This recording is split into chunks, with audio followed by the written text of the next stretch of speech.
Hello, welcome to Vibez Goddess Tarot. So today we're going to do a pick a card reading.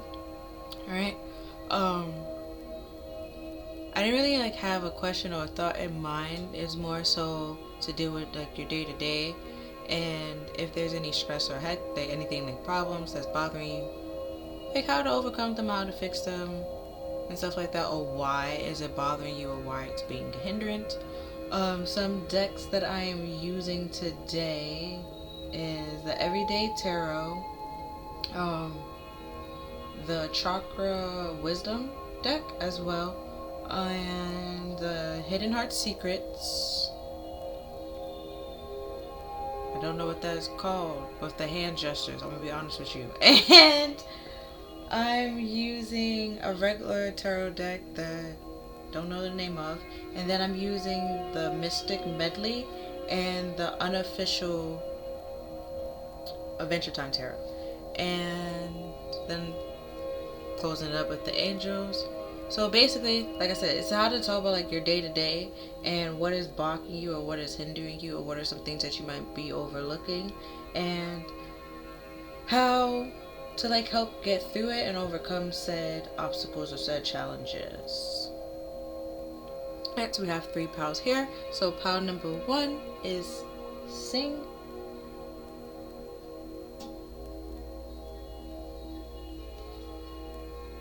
You know My Chemical Romance? Sing it to him. No? Okay.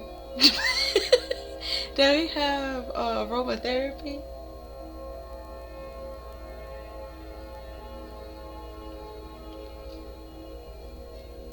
And then we have Connect with Crystals.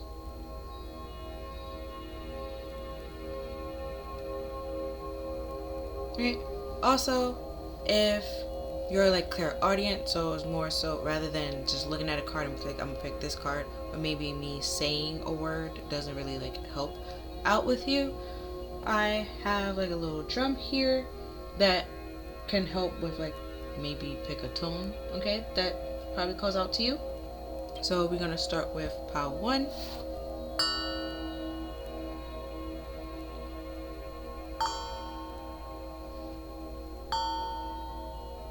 Okay, pile 2.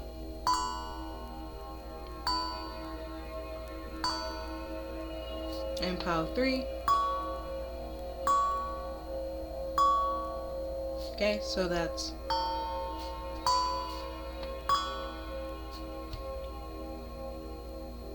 do it again. 1,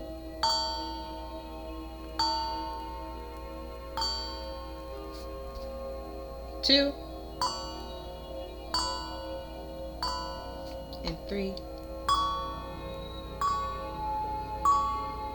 Okay, so 1. Cool.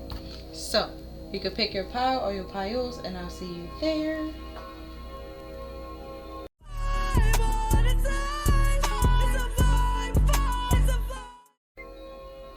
Hello, pile 1. Welcome to your reading. So you picked Sing. Alright, so let's see what comes out for your pile. If I can get the cards, okay. And from the Everyday deck, we have Fury with Offense, Madness, and Unpleasantness.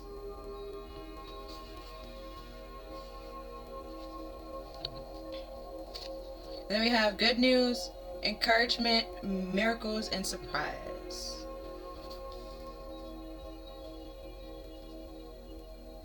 I don't know what's going on with your pal. First it was Sing with My Chemical Romance, and then with the even though it's Good News, the Kelsey brothers, and he was new news, it's just, yo. And then we have Triumph with Success, Victory, and Accomplishment.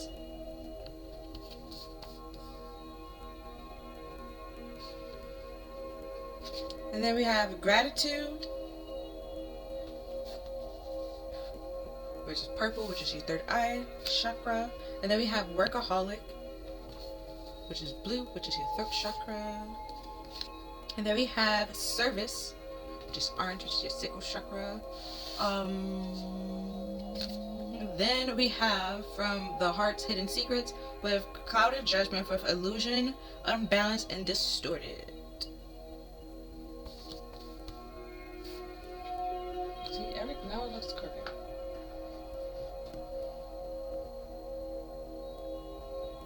Either way, whatever. And then we have pain with afraid and cautious. Or cautious. Then we have possibilities, free spirit, adventure, and risk.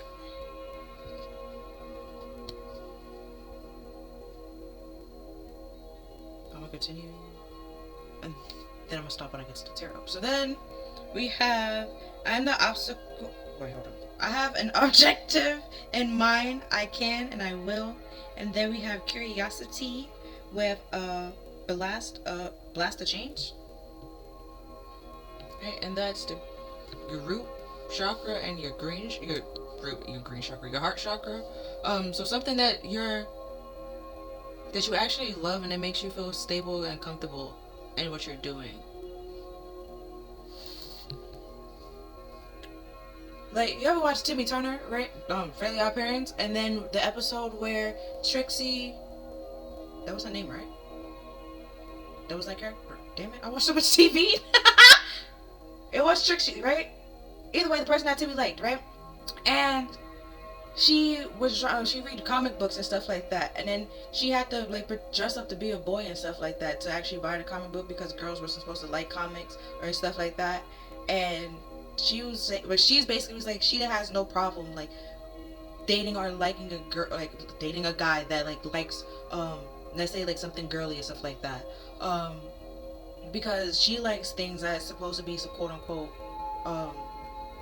masculine kind of thing. So she doesn't really see or understand, like, care for all that. So that's what I mean with these two.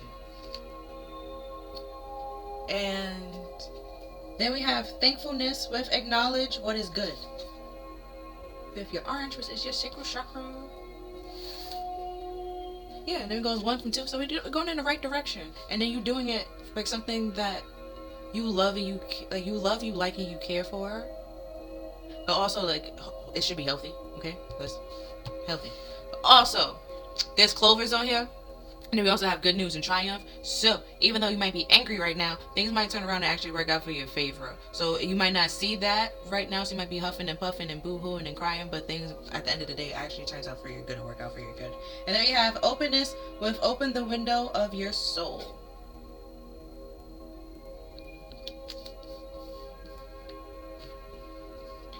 Okay, now I'm at the tarot. Okay. So...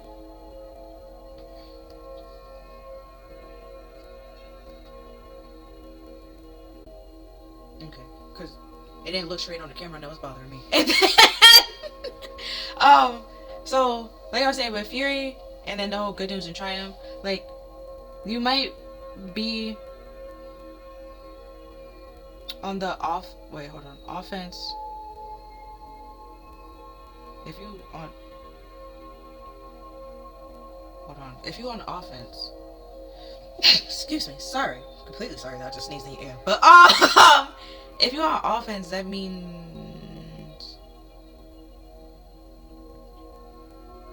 like you might be angry that you might like feel like things are coming against you. You have to defend yourself against a lot of things and oppositions and challenges. And you're just trying to pretty much get to the finish line at the end of the day. And it's like everybody trying to stop you from reaching instead of finish line and trying to help you, like rather than help you achieve your goals and reach your goals, they trying to like stop you from achieving those things. And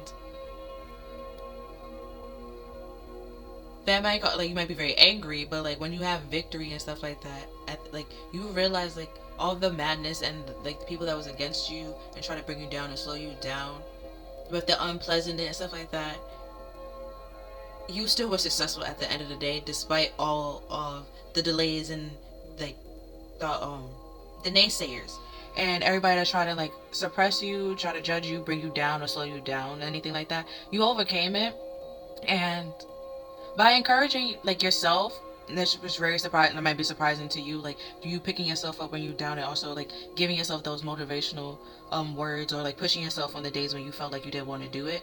And that also help and inspire and encourage other people to do the exact same thing in their life, but probably in a different aspect, because they see like how things like to you it didn't just happen overnight, but like to some people they will think and feel like it just happened overnight. Like things just went from like being bad, he was very angry, and there was madness and nothing seemed together or seemed to be working, to now everything is working and going smoothly kind of thing. And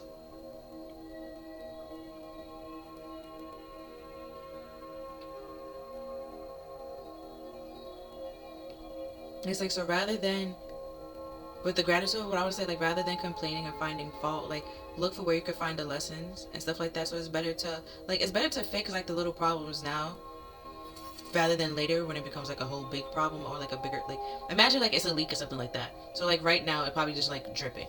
It'd be better to fix it now when it's just like a little drip drip rather than a whole little stream coming out kind of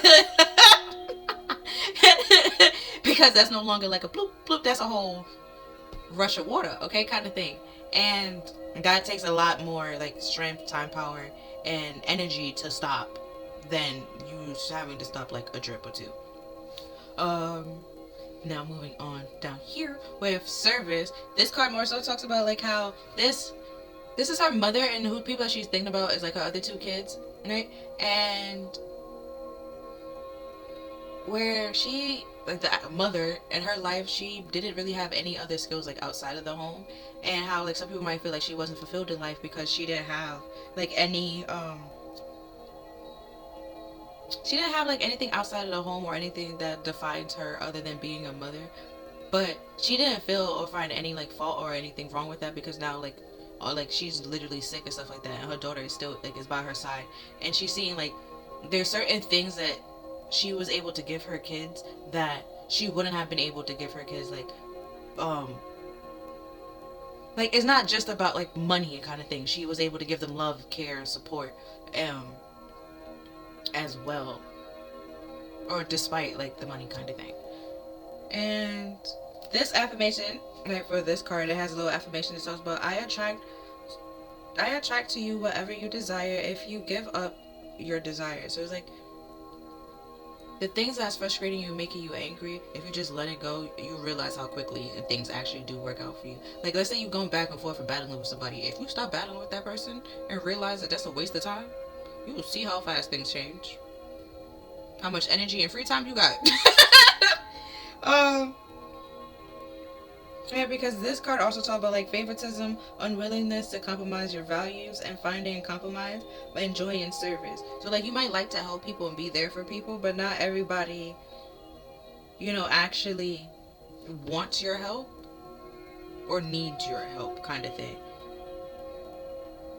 Like some people will like to talk about like, oh, I want to do this one day, I want to do this, and I want to do this, and like speak as if they want help, or if they want to leave, or they want to do stuff like that, but they more so just want somebody to listen to what they're saying rather than them actually leaving or them actually taking actions on the word that they're saying, right? And then in workaholic, it talks about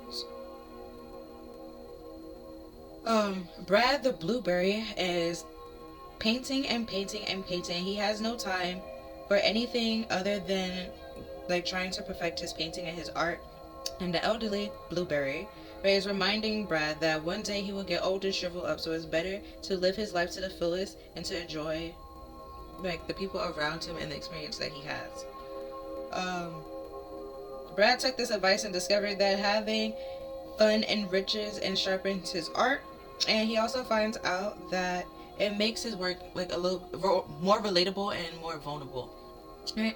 And the affirmation here is like, while I work, my life happens. So if the whole service and stuff like that. So what I'm saying, like, you'll still be able to learn through situations. Like it might be frustrating, but you're realizing and learning, like, okay, like when things keep fighting against me, and it's like every battle, like every time, every chance I get, I'm getting like there's a battle and there's a fight and there's obstacles and there's challenge.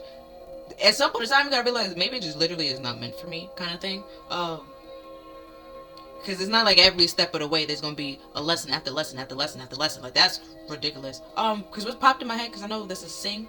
Mary, right? And if you know like the inside of the group, the nitty gritty, one of the singers, her husband, cheating on her. Okay, and when they had the show, and she basically like took him back, and she was like, okay, we're gonna work through this, we're gonna we gonna get through this and whatever.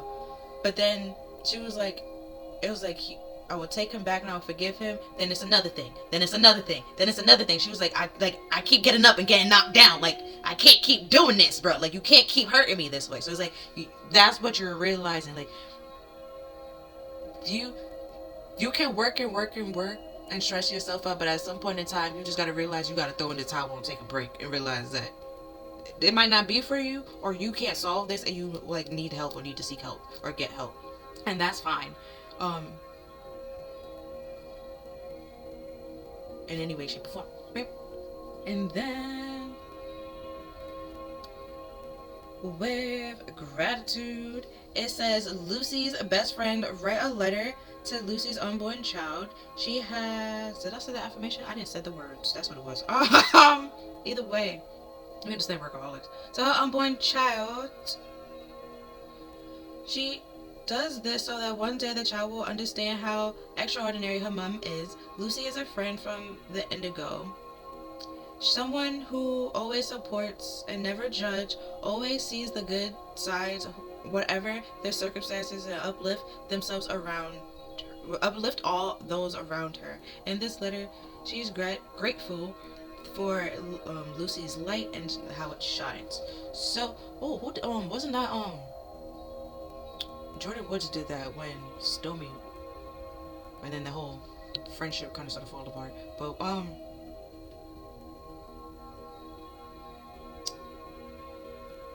also, I want to say, since it went from your third eye to your throat to your sacral, and then we have sacral over here, but we also have your throat.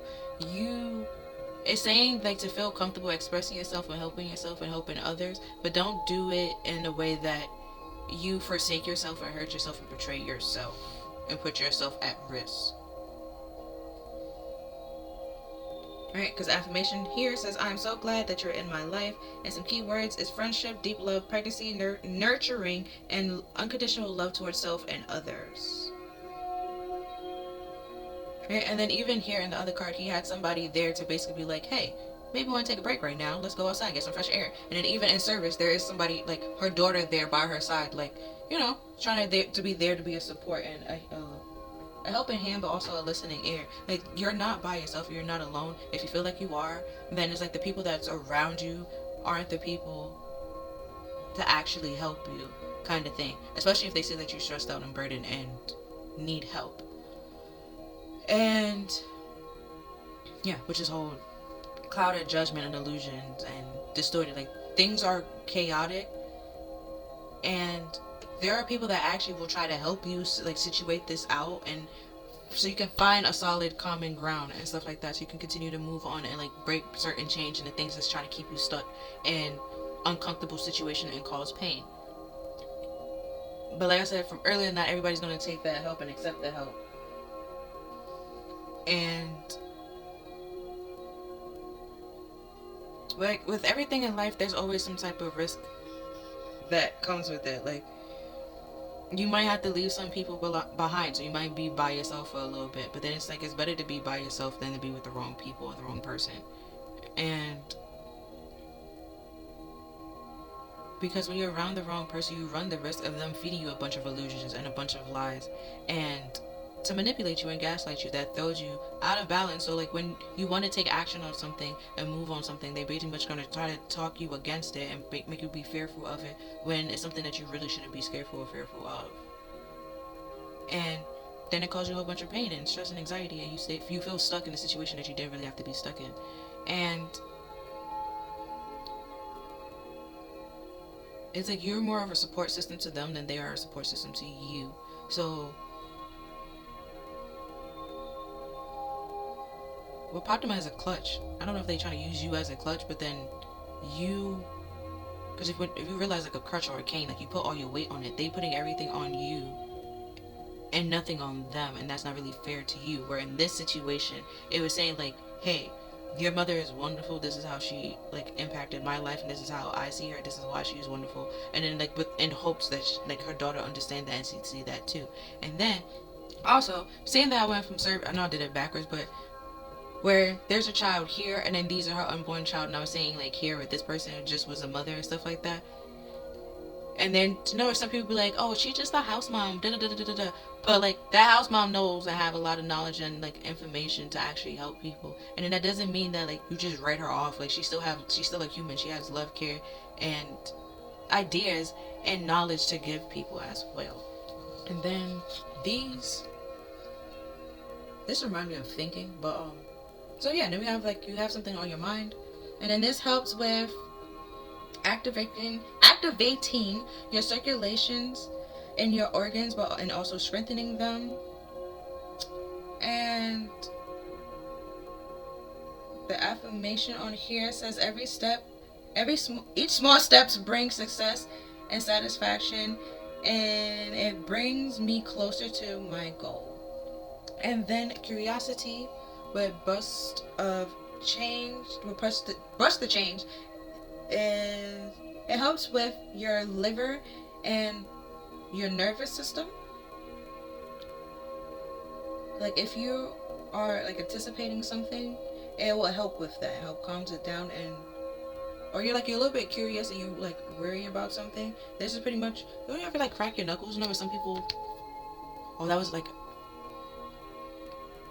a K-drama, but it was a doctor, like he would just crack his knuckles and stuff like that. But some people it's very calming to them. But him it was compulsive, so like he needed to like talk to him.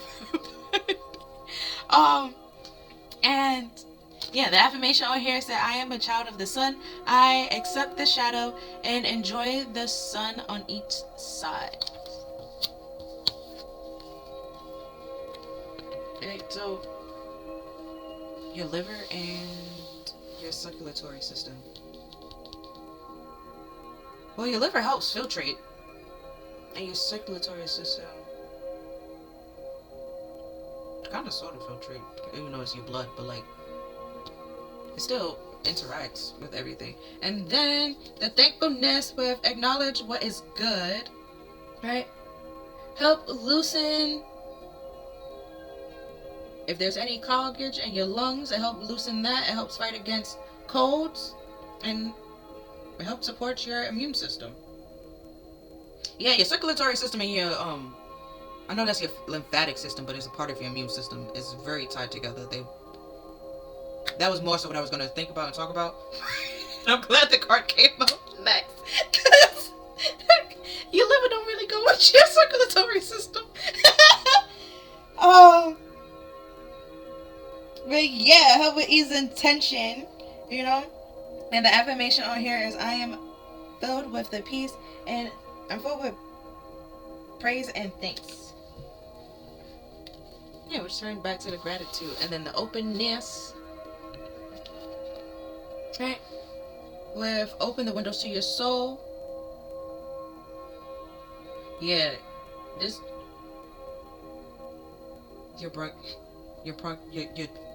like I got bronchitis. Your tubes, your bronchial tubes. There we go. That's the word. Bronchial tubes. Because I keep saying bronchitis, and I was like, that's not. It affects it. So yeah, it helps with your lungs and help you be able to breathe a little bit better, a little bit easier. Also, there's like certain ways you're supposed to breathe. You're supposed to like your abdomen or it says your abdomen wall, but it's more so your diaphragm. And the affirmation on here says, I'm open for what is of beauty and good, and I accept this thankfully. Oh, then we have thankfulness right here.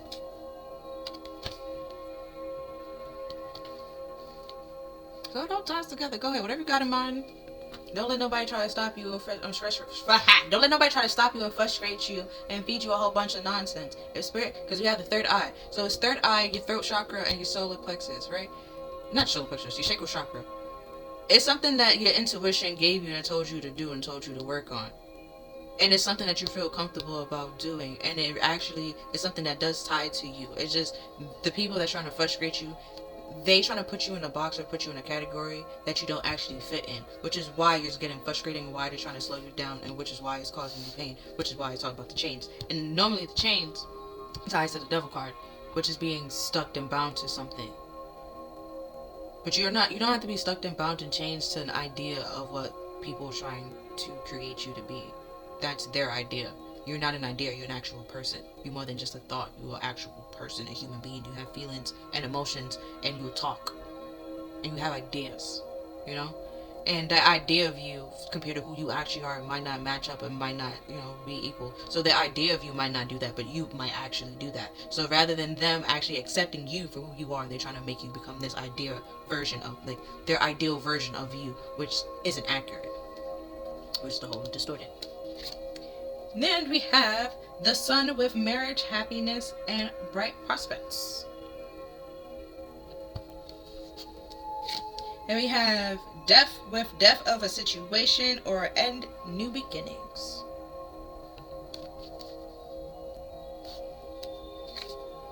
And then we have the Hierophant with marriage, government, or public company, body, corporation, or official building, or official situation.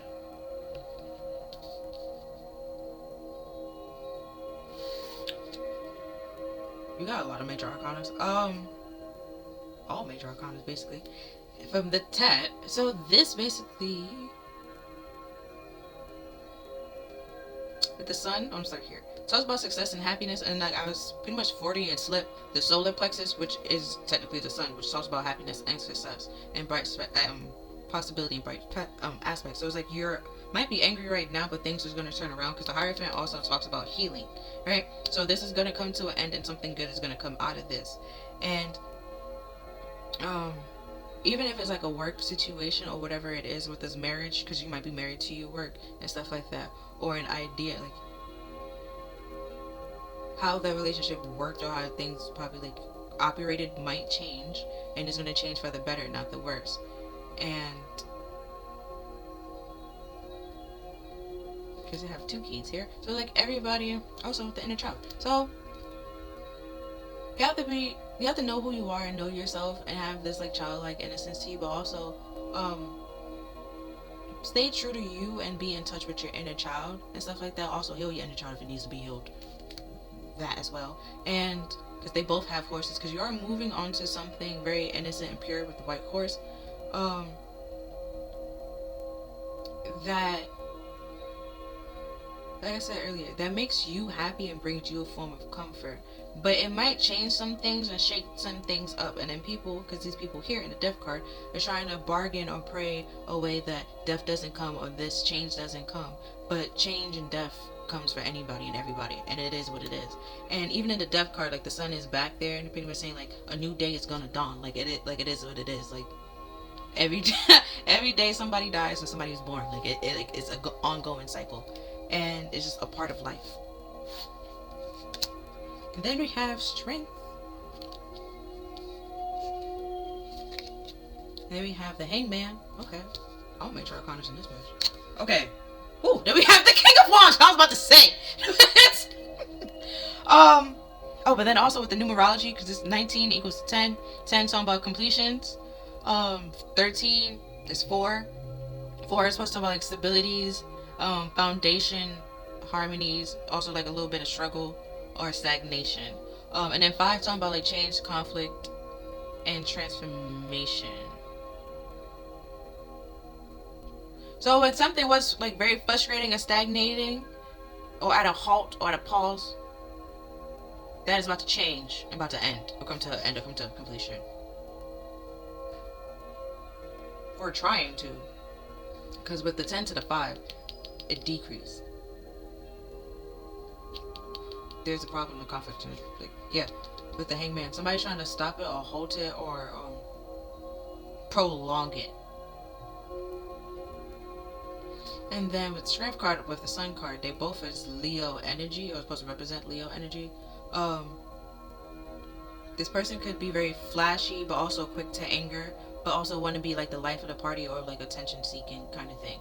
With the King of Wands being here, normally the King of Wands is very like social and have a lot of passion in life and stuff like that. So they trying to stop that. I guess they don't like want you to have more than they do. But it's something very clouded or weird about it. And next we have Temperance.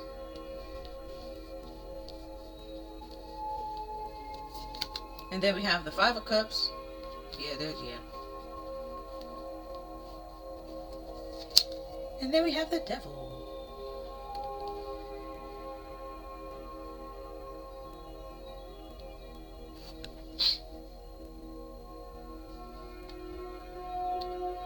Okay. There is a conflict, and you're not happy with them, and they're not happy with you. You feel like you're stuck or stagnated, like I said with the four. And there's a lot of struggles and sacrifices. And you want to be happy and you want to move on, but it's like this person is pretty much trying to impose or tell you how to act and what would make you happy or what you should do to be happy and stuff like that. But that's a bunch of illusions with the devil being here and illusions also being here, and they trying to like feed you a whole bunch of fear, anxiety, and pressure. Also, didn't I say something about chains? They're not chained. Nobody's chained and bound to the altar. But normally the devil card talks about and has chains, right? And that's being like illuminated, that, and that's what's also being healed. That you were stuck or you're chained to a bunch of people that will feed you a bunch of illusions and nonsense and fears to stress you out and cause you a whole bunch of anxiety and pressures, so you don't end a situation with them and or move on to a new situation that could be bigger and better and like actually heal you or put you in like, I won't say like put you in an official status, but like make like increase like your standings in a way, kind of thing. Even if that's not what you really focus on, like this person cared about like status and wealth. And but the devil being here and then Temperance being here, Temperance is an angel. That's the devil. The angel knows the devil and like sees the devil and able to like spot and defeat the devil, kind of thing. So and then even and you go in order, it goes like Temperance then the devil. So it's like you're trying to find like peace and balance and harmony, and it might be moving a little bit slow because Temperance also teach you patience and realizing that, tying back to the strength card and the sun card, realizing that some like true strength isn't like always being the strongest or being the loudest or being the quickest. Sometimes it's knowing when to be gentle and when to be kind, and like when to like be feisty and what, like I said, when to be kind and when to be like compassionate, kind of thing. Being able to have both and knowing when to utilize both and to tap into both. Like the Hulk, I always bring him up, right? He always Hulk smash, right? But now in the last movie, did the Hulk come out? No. What? Because he was like, I don't want to deal with this. I'm okay. This is not my fight. That man scares me. I think he got one hit. He ain't come out since. Like he didn't come. And he found strength. Like, yeah, that person is bigger. The songs with the sing. You ever watched what song is that? It's Justin Bieber and Jada Smith when he was like, and he's bigger than me, taller than me, and he's like sure. like realizing like, yeah, sometimes you might not, like with that, you can't fight the person head on. You might have to, use your smarts, find another way around the situation. And that ties to the death card. That this is coming to an end, and then like you might want to cry and boo hoo, but then it's like I said, change comes for everybody. And then this situation wasn't something that you was happy with to begin with. You already were struggling and stressed out, and then with the death card, then the hangman is going backwards. So it's like you need to change how you seeing this situation. You think that this end is something to be angry about or sad about or to mourn over and or be melancholy or depressed about, but it's actually something to be grateful for, because like I said, it's three, and the Five of Cups is normally like it's 3 cups down and the 3 cups are down, and then this tree, right, is wilting and is like pretty much like leaning forward. So it's like it's not happy and it's like, so you're not happy and it's not grounded or like stable in any way, shape, or form, and you can't pretty much express your emotions with 3 cups down. There's no celebration or emotional vulnerability there in any way, shape, or form. And which is why Spirit's trying to say like, hey, this ending is something very good and actually is something very beneficial, because you can find your community and people that actually see eye to eye with you, rather than people that pretend that they do and just talk a good show and put on a good show and put on a good act. Right. And next, I'm gonna put it over here. We have the Knight of Swords. with a young man of the age of 22 speeding into a situation or finish. The person don't have to be 25. I said 22. They don't have to be of that age. It just, the card is supposed to represent masculine energy, but also nights also talk about like movements. Right, and then we have the world with overseas trips, money, luck, world in the palm of your hands, and new opportunity. And then we have the Knight of Pentacles with a young man of 25 years old, visitor, message to share.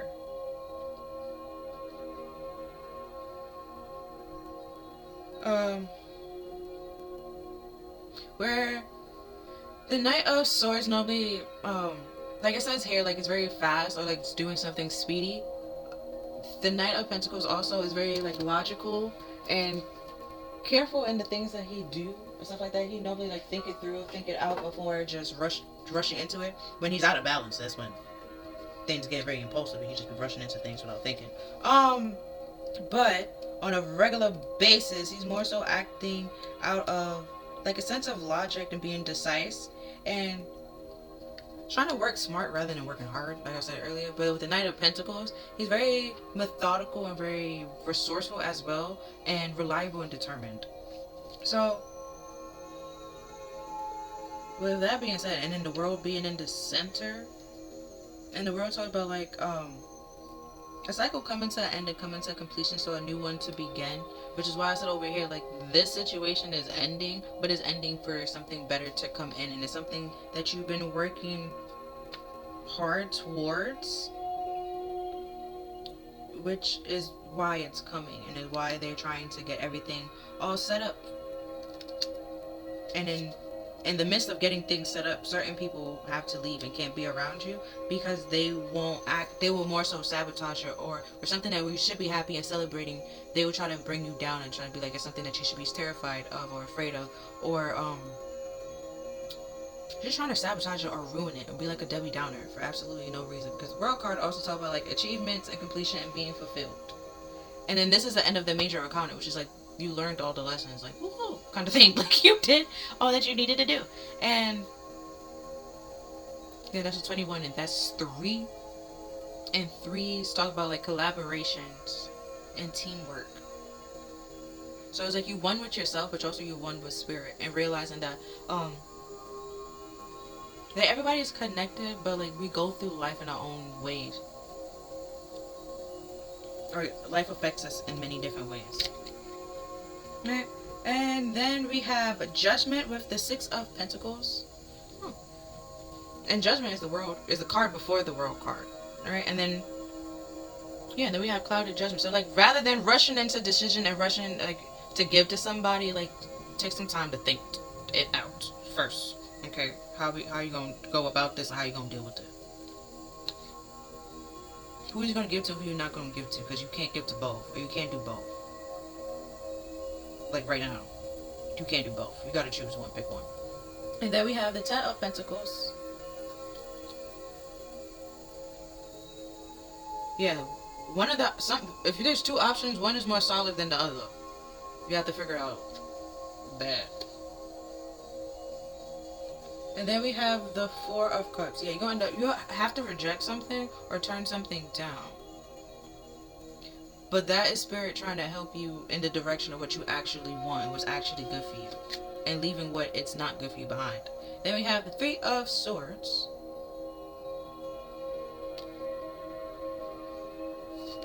And then we have the 2 of Pentacles. Yeah, I told you one of the options is better than the other. And then we have the Empress. And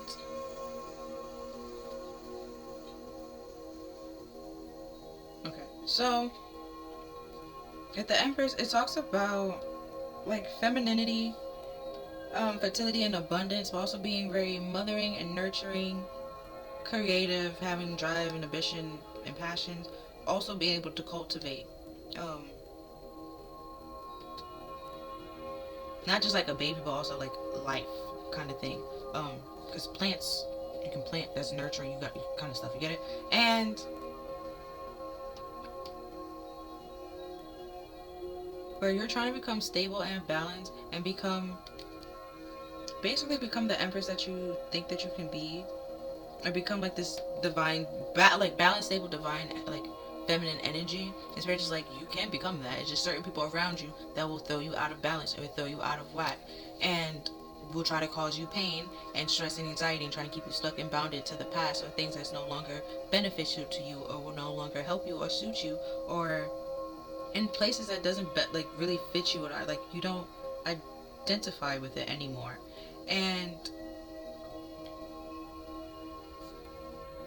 back to this, it's like overcoming like doubt and stress and anxiety and the pain and the illusions that they're trying to paint and create in your head, that you pretty much reject it and put it behind you and like leave it in the past, and like pretty much move on and move forward the best way that you can, while undergoing this change and this transition, but also like becoming a new version of yourself that those past people can no longer like identify with you. But like I said earlier, like you don't identify with them and they don't, like you no longer relate with them and they no longer relate with you, just because y'all own two totally different paths in life, and your goals and your dreams and your aspirations was completely different.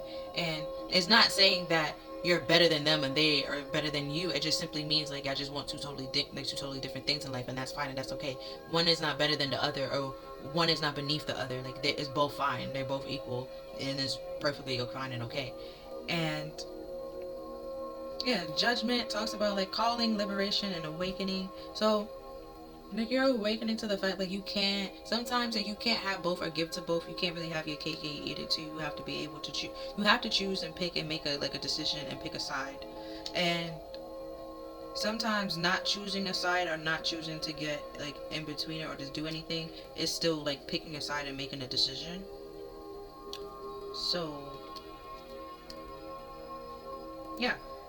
And with the Four of Cups, something about like boredom, arrogance, annoyance, and imagination, like conflict. So things are moving, because the Knight of Pentacles normally move slow. Like things are moving slow because of like all the illusions that either you're listening to or that you're choosing to believe that you because with the Six of Pentacles, that you're giving to or that you're feeding into, that you need to release and let go, because it's not actually helping you and it's not true. It's just to feed a whole bunch of fears and illusions to slow you down. And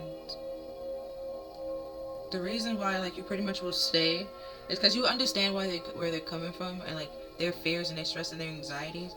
But like I said, like it's pretty much to slow you down and hurt you and hinder you. It doesn't benefit you stopping your life and you putting your life and your dreams and your aspiration on hold for other people. And also what they pretty much tell you what you should be afraid of is a lie. There's like spirit won't pretty much, if spirit won't open doors that will lead to hurt you or lead to you getting hurt. Okay. The devil will open doors that will lead you to get hurt, not the angel. And the Two of Pentacles talking about like managing balance and like disorganization. So it's like the Ten of Pentacles, it could be like a family or something that's supposed to be like that could lead to generations that you're trying to go back and forth on, and it's like as of right now you need to just focus on that one thing and not try to go back and forth or like in between, or just don't try to multitask. Like just focus on that and fix with that and deal with that. Because with the Three of Swords, it's all about like misery, distress, and heartbreak, but also like it's something that can be fixed and can be dealt with. Like if you actually like heal it the way that it needs to be healed. And then we have the Emperor with like unto God, with authority, politics. Well, what? Political authority, and given safe travels, protection against corruption. And then we have the Nine of Cups with God, the kindest giver, with healing, preserve, healing, and cures diseases. Then we have the Wheel of Fortune with the recording God, with advancements and progress, and teachings, guides, and records events in the book of life.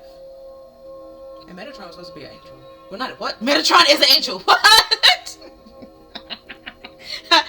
He was a human and then became an angel.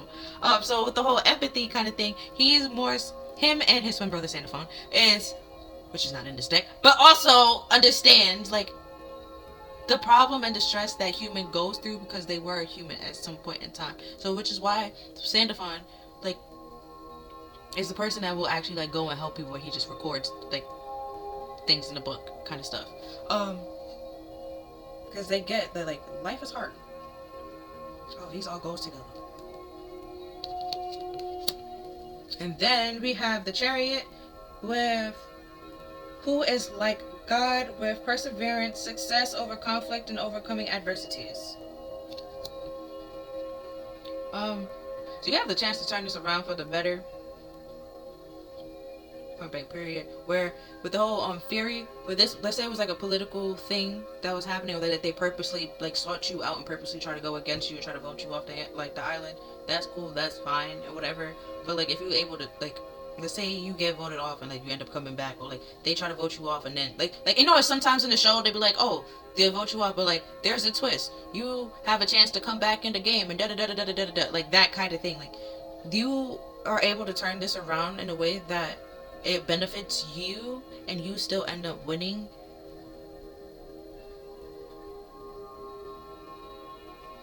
And yeah, it's pretty much helping you grow and improve. And then we have the Ten of Swords with the marvelous God with reevaluation and protection from sadness, and give reevaluation in dreams. And then we have the Six of Wands with God who takes away evil with longevity and protection against informer. Words not coming out. I'm sorry. And then we have the Four of Swords with God of Trinity with mission, protection against slander and impudent people.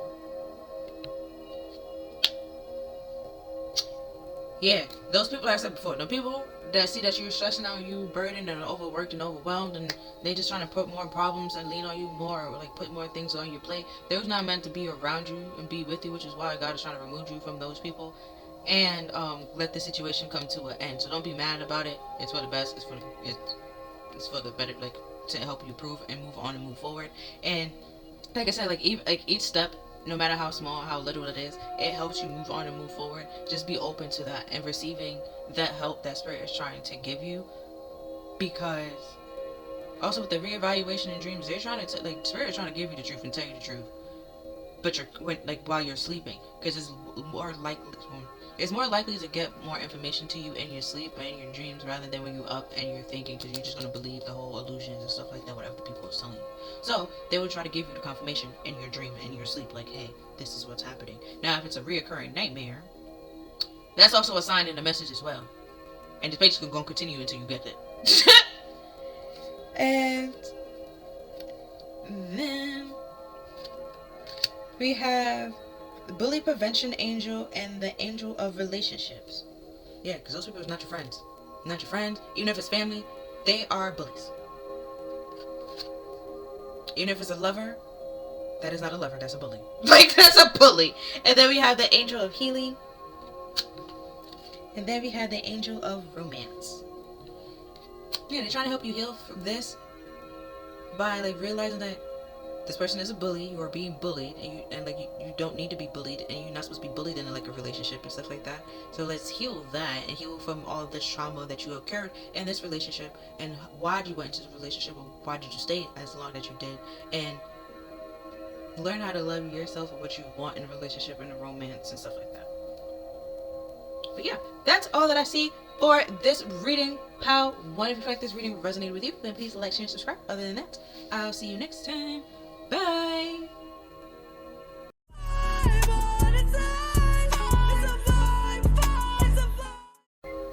Hello, pal 2. So you picked aromatherapy. Alright, so I'm going to see what the cards come out for you. So let's get started. So we have overloaded, assessment, obligation, and overwhelmed. We have relaxation, peace, tranquility, and easiness. Then we have friendship, team, connection network.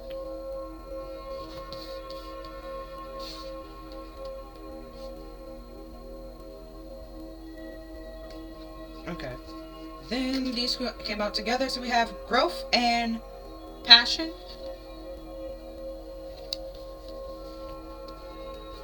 And then we have gossip. Oh, that was passion is orange, which is your sacral chakra. Growth is green, which is your heart chakra. Gossip is green, which is also your heart chakra. And then we have self-worth, which is your sacral chakra. And then these all came out together from your heart hidden secrets. We have longing, craving, aching, wanting. I have to figure out how I'm gonna put all this shit down. Then we have rejection with abandonment, dismiss, and irrational fear. Second chance, reconciliation, making amends, opportunity. And then we have pride, arrogance, ego, and stubborn. And then we have influence, attachment, third-party peers. And then we have banalities with farewells, leaving behind, and closure. Then we have don't I say the word, with dishonesty, deception, and trickery.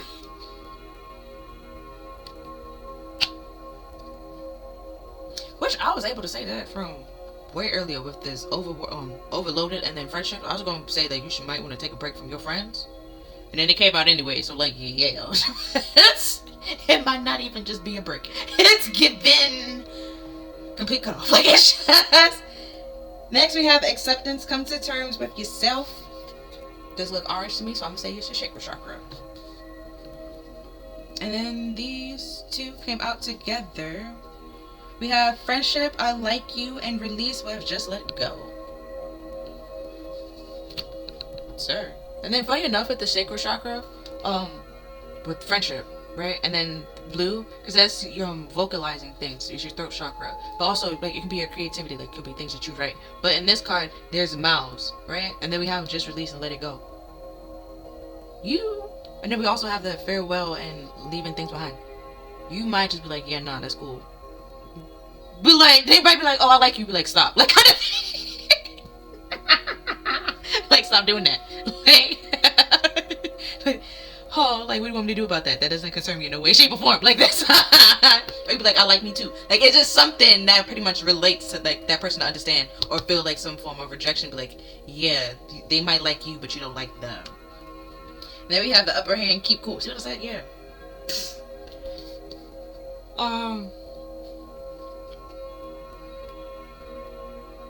Those paying right now is Haley with you should be sad. So that this person with the upper hand, this person doesn't seem to love or care for anything or anybody else unless it helps them or benefit them in some way, shape, or form.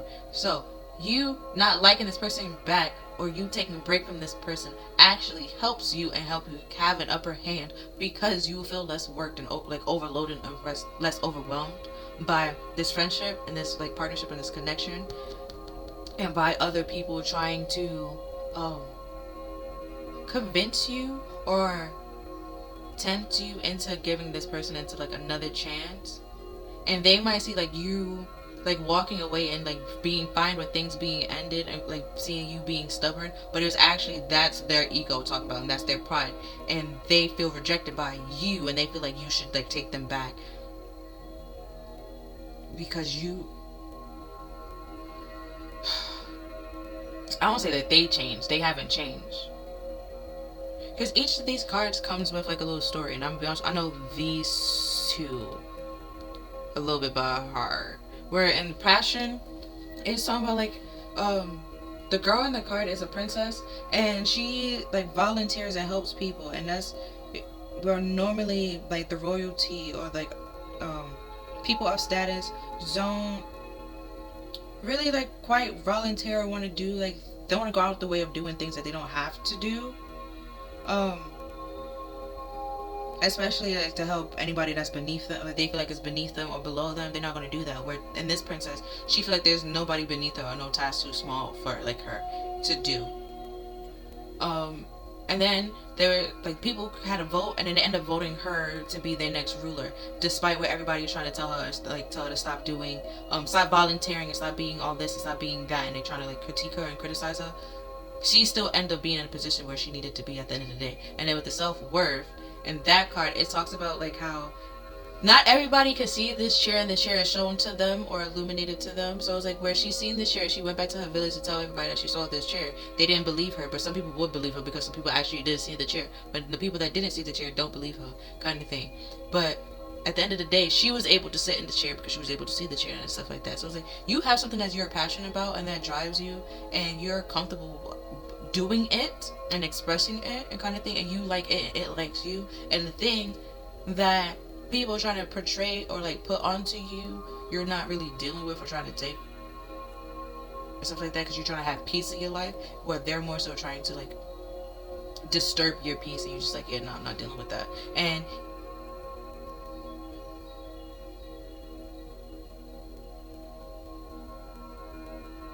with the reconciliation and the second chance, let's say y'all was together or y'all was around each other, and then at some point in time y'all separated. You were cool with like how it ended. You was like, alright, cool, yeah, no, I'm fine, go ahead, bye, farewell, don't let the door hit you with a good Lord split you kind of thing. And you were cool and fine with it. With this person is now trying to come back under like the guise or illusion that like, oh, they were just leaving for the time being, they wasn't trying to leave your life forever. And it's like, what, like kind of thing. Like they pretty much caused themselves to be kicked out with lies and deception or some type of treachery that they did. And either they listened to other people, okay, or they got other people involved with their pride and ego, and they felt rejected. So now, not only did you kick those people out, but you also, not only did you kick that person out, but you kicked about like everybody else that you try to bring involved in this, because the whole gossip thing, they was telling somebody or talking to somebody else, right? All of them is pretty much like, you cut those people off. I was like, oh yeah, I'm fine, I'm good, no thank you. And now that you have grown and evolved, and you find what you're passionate about, you know you have self-worth and a higher self-esteem, and since you're not dealing with putting up with certain things, right, with coming to terms with yourself, you're accepting yourself for who you are, your flaws, your accomplishments, your quirkiness, your everything that makes you you, and you like you for who you are, and you're releasing all the like the doubts and the naysayers, everything, and the people that's trying to portray and put onto you and feel like, oh, you should be doing this and like you're letting that go. And whatever they want to say and gossip and lie about, you are also just putting that behind you and letting that go as well. Because also that could be an upper hand too, because they gossiping about you. That means they checking for you. They looking, they watching you. Are you watching them? Are you checking for them? Are you looking at them? Are you gossiping about them? No. So where Cardi B said you living free and that you got condos in them bitches' head, like literally. So it's like, if they worried about you and checking on you, who worried about them and checking on them? Nobody. So it was like, you worried about you, checking on you, you doing what you gotta do, meanwhile they ain't doing what they gotta do, because they don't gotta check on you. That is not their job, nor their responsibility. They take it upon themselves to do it, for them to have something to gossip about, to try to like bring you down or to send hate. And then even if you're doing good and there's nothing for them to hate on, they still gonna hate and still find something to gossip about. And even if it's like a mistake that you did like 5 years ago, they're gonna bring it up like if you did it the other day. Alright, so gossip, and the little story that goes with this is Charmaine is eccentric and kind.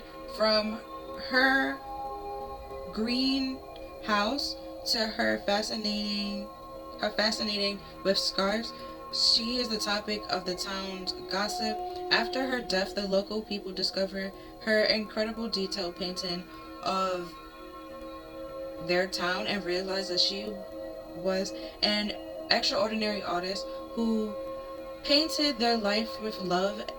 They feel sadness for never having really known her. Right, so you see all these people like turning, like the arms folded and crossed, pretty much not letting her in, or not really wanting to get to know her. And then like after, when they no longer there, you know, when you're gone, because it's normally when people realize how good they, like, people don't realize what they have or like how nice it was or how nice it is until they no longer have that thing, right? So now that she's dead, everybody's like, oh, I wish I had talked to her more, I wish I had got to know her a little bit better. And it's like, when you had the chance and opportunity, you didn't want to, because either you felt like you was beneath it, or that she was too good, and you, or all the gossip that everybody was saying, you'd rather listen to that to actually form your own opinion. Right, and then growth, it says, Grass is excited. He is ready to tell his best friend Weed that he is okay. Never, like I said, I know these two, I don't know this one, right? So Grass is excited. He's ready to tell his best friend Weed that he is gay, but Weed reacted negatively, and it is the first time. It's the first of many judgments interaction for Grass. For years, he was turned down from jobs, and even when he applied for an apartment, Grass fights for the rights to live where he wants and wins. But soon after he moves into his new apartment, someone breaks in and attacks him. In the hospital, his loved ones gather and share stories of who Grass was to them. He died leaving behind a legacy. Oh my goodness, why everybody dying? But he died leaving behind a legacy of love and courage.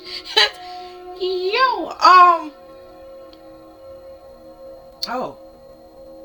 And you might not actually be dead. You might actually just like leave. And yeah, now they would be like, oh, damn, I actually did like that person. Oh, I did love that person. Oh, I really did care for that person. I wish I had treated them better and stuff like that. And it's like, it's always woulda, coulda, shoulda. Like, when they could have, they didn't. And now that they can't, they want to. And it's like, pretty much to try to get like a second chance. It's like, oh, if I get them back, I'll treat them better this time. And it's like, but you wouldn't have. You know, because like, when they had you the first time, when he was around the first time, they treated you like shit. And they felt like they would be able to come back in with no problem whenever they wanted to. And when they realized that wasn't the case, now they stressed and worried and anxious and want to have this woulda, coulda, shoulda situation going on.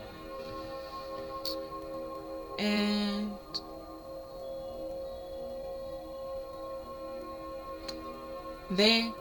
you and this friend, or you and this friend group probably like overshared, or they try to get you to overshare and then try to use that against you. And like pretty much trying to be like, or like try to use your words against you kind of thing, to be like, you pretty much have to be friends with them or tied to them or stuck with them because of all the stuff that they know about you and all the stuff that that you opened up and you shared about. And then that made you feel like very overwhelmed because you don't like, it's not a friendship or a partnership or a team at all. You're just portraying to be, and you find more peace being by yourself rather than being around these people. And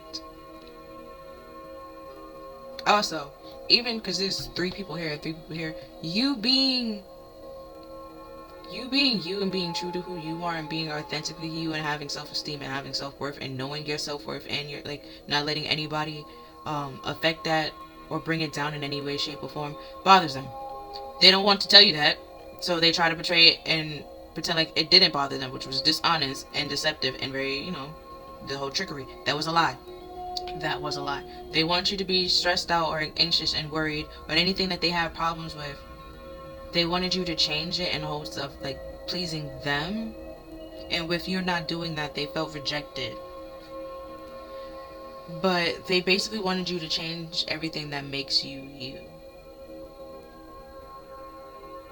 Craving peers, aching, third party, attraction with wanting. Oh, they want to have friends that they can influence and control. And when they can't control them, their pride and their ego like flares up kind of thing.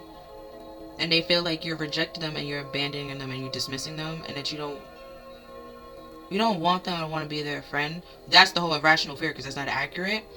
And then they try to get they try to get other people involved to try to paint to either guilt trip you or to pretty much pick sides when there's no reason to be any sides.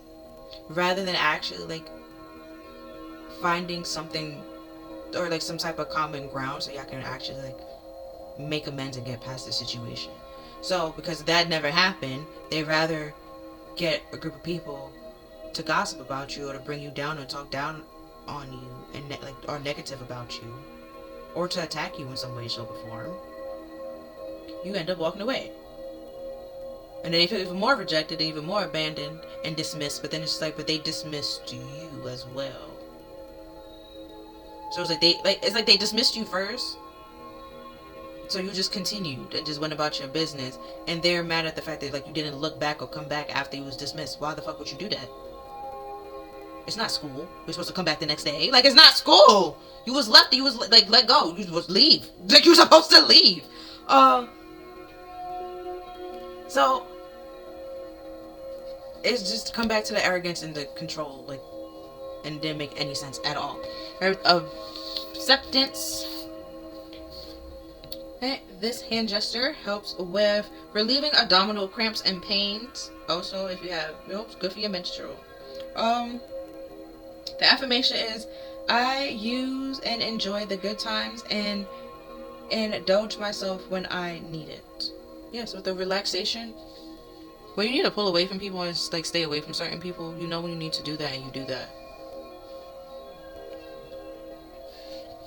And the people that pretty much pulled away from you in hopes of being able to pop back in your life when they chose to or when they wanted to, they realizing like that's not a good idea, and they more so hurt themselves.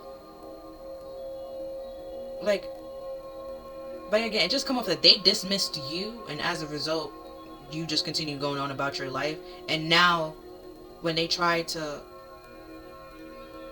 like pop back up to reconcile, they're trying to make it seem like you left them when you just like, that's not how that happened, and that's not how the story goes. And then when you explain how the story actually goes, they're like, no, like, you left me. And it's like, no, I didn't. You stopped talking to me.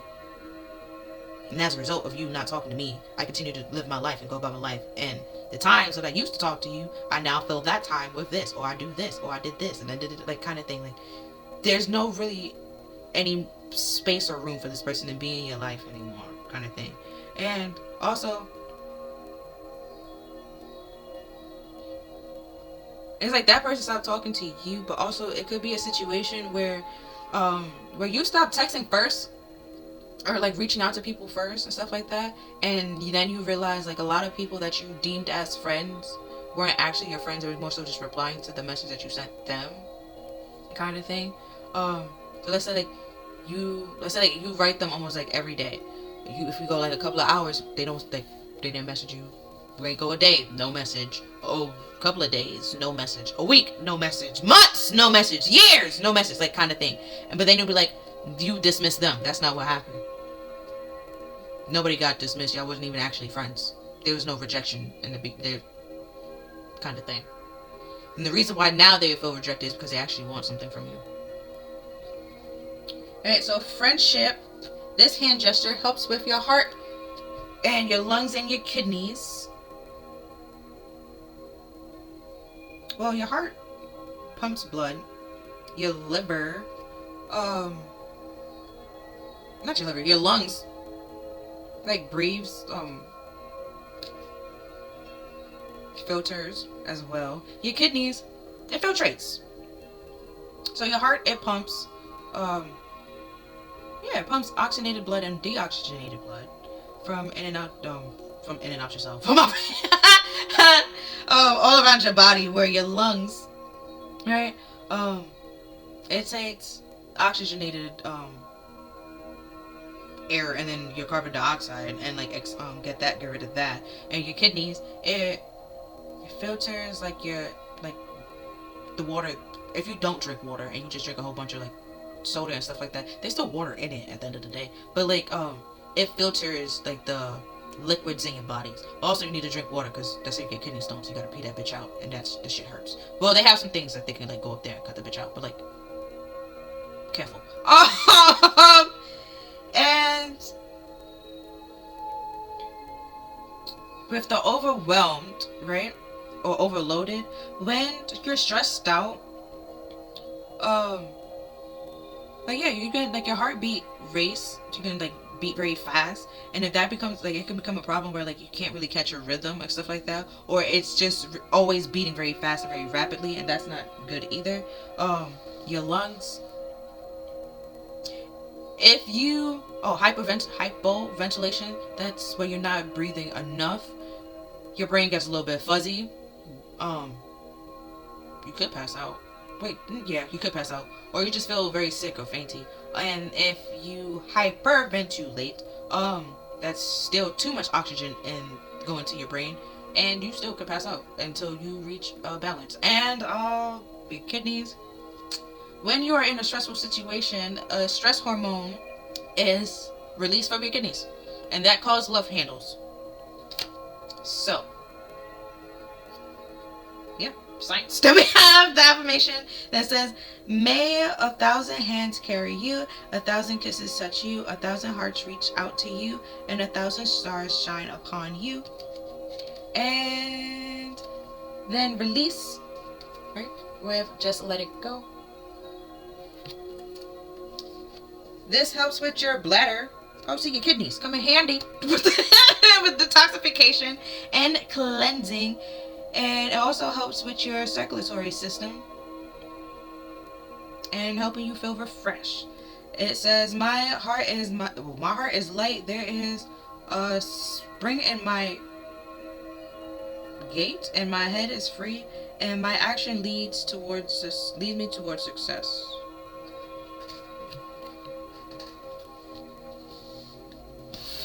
And then the upper hand, but keep cool. Fist of rage. Science research tells us that it helps the brain. It helps release rage and adrenaline. Oh, yeah, you're in a fight or flight mode. And once you're in a fight or flight mode, your body is going to release certain hormones. And the stress hormone is one of them. And like I said, that more so just comes from the kidneys. So you have some stress and some anger that you need to release and let go. Not saying to like fight the person or take it out on that person. You can legit write a letter or write it down and throw it away. You can type it in your notes, voice note it, and delete the voice note. You gotta do whatever you gotta do to get that shit out your body and out your system, so you can be cool and relaxed. Do that. And then the affirmation is, I master my life using a cool head and a big heart.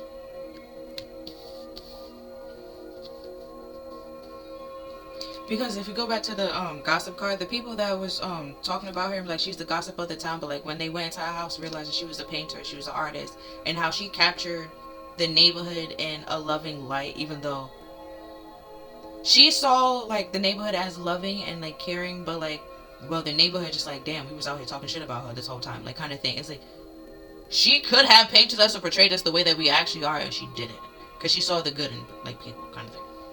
Alright, so we have the 8 of Pentacles with work, paid work. And then we have the 3 of Wands with travel over land and surveying your kingdom.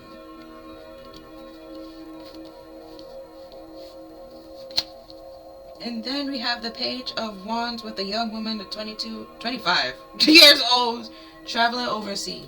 Now they don't have to be 25, they could just be a female, somebody young. But there's somebody kingdom, and I mentioned earlier with the princess, and then with the queen, with the self-worth, there's a throne. You're working on finding the things that makes you happy and where you belong within growth. And he was fighting to like for a place to live and a place for him to belong and stuff like that. You feel like you have to fight for people's love and people to care for you and people to see you. And that is stressing you out and feel a lot like very overwhelming. But not everybody's gonna like you or want people will see the things that you're doing and see how it's beneficial and how it's uplifting people and stuff like that, and still trying to find a problem with it and trying to find fault in it. Because the Page of Wands stuff like being like going on an adventure, being curious and stuff like that, but the pages are normally messengers. So there's like an adventure that you want to go on, and it might be very short or very small, but yeah, with the network, It's something that you might end up just doing alone. Because Three of Wands also talk about like progress. The way the two wands is behind you. It's like you keep like taking steps and going on this adventure, and like more and more you putting behind things or leaving things behind and walking away from things. And then we have the Queen of Cups, Temperance. The voice cracked. I don't know what that was just now. And then we have the Ten of Swords. So the Queen of Cups is very caring, nurturing, loving, and creative. And she holds the Ace of Cups, so she's loving to herself and caring and compassionate to others and stuff like that. Not just giving love to herself and being self-centered and just be like me, me, me, me, me. She realized that like everybody deserves love, care, and compassion. And like nurturing and but with that tying to the Eight of Pentacles, it's something about like you have some creative abilities that you would like to work on or that you're trying to master or trying to develop. And not everybody will see or understand your creativity or how it benefits or like what you're doing. But there's a niche and a market for everything and for everybody, right? Like I like SpongeBob, right? So if I draw like a whole bunch of SpongeBob shit, so some people they'll be like, that's so childish. Draw something different. Draw this and draw that. But there's still people that fucking love SpongeBob. So it's just like there's a niche and a market for every like for any and everything. So it's like you create what you want to create, and even if there's thousands of SpongeBobs, okay, there's maybe how you relate to SpongeBob or how you portray SpongeBob's portrayed to you or relates to you is completely different to how he's related or portrayed to somebody else. Also, with that being said, going back to the growth card where grass over here was gay, right? And everybody be like, oh, I didn't watch SpongeBob because I heard he was gay. SpongeBob's not actually gay. If you had went in depth and actually like look into it, the person that created SpongeBob was a marine biologist, so he made the show pretty much as accurate as he could have to what we will find in the actual ocean. And so SpongeBob is actually asexual, which means he can multiply and reproduce by himself. Now I know you about to be like, you can't find a squirrel at the bottom of the ocean. If you put a tank in that bitch, yes you can. Okay, you give her a helmet, yes you can. You can find snails down there. Yeah, yep. Everything is accurate. Probably not the sky or whatever, but they will have oceans. There's like other. Boy, it's tough. The ocean is not a safe place, but it's very big and it's vast, and we don't know the depths of it. Okay. And so like things as accurate as literally possibly be. And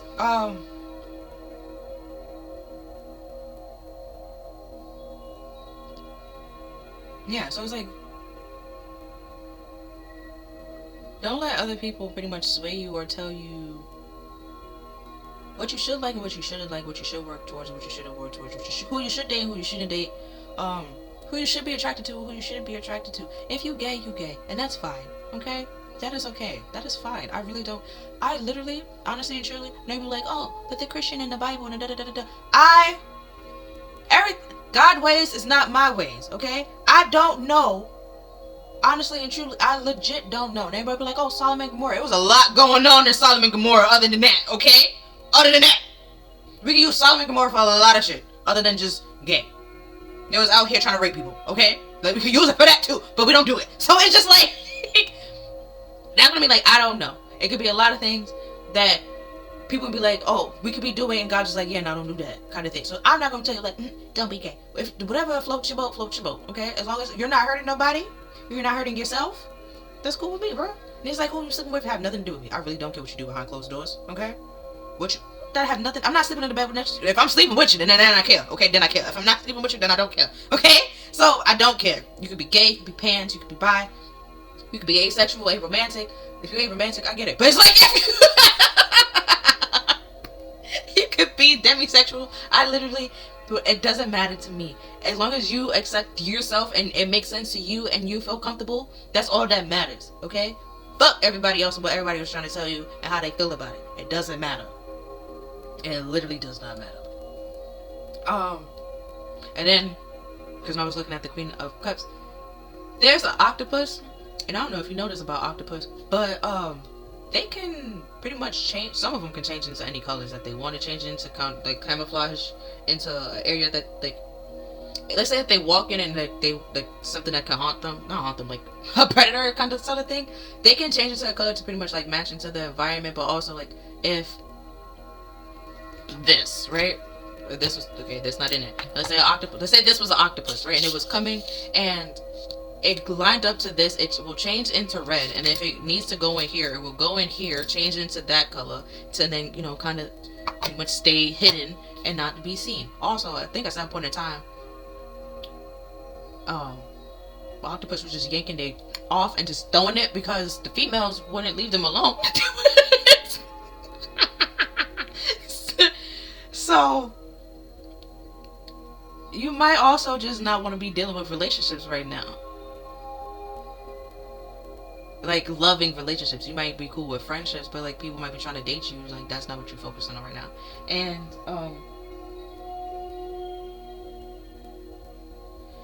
with the Three of Wands and Temperance, being patient and while trying to balance things out and doing things in moderation. But also realizing that you're on a path, you're on a journey. You have to take things like a step at a time. And then with the Page of Wands, also pay attention who you receive advice from or who you take advice from, because not everybody that gives you advice actually wants what's best for you. This is the whole overloaded thing, the whole betrayal, the stab in the back. And then we have the Chariot. Yeah, overcoming challenges and adversities. And you put in like the work and the effort in to, yeah, which also ties to the determination and the persistence to overcome said challenges and adversities, even if it's external or internal. And then we have strength.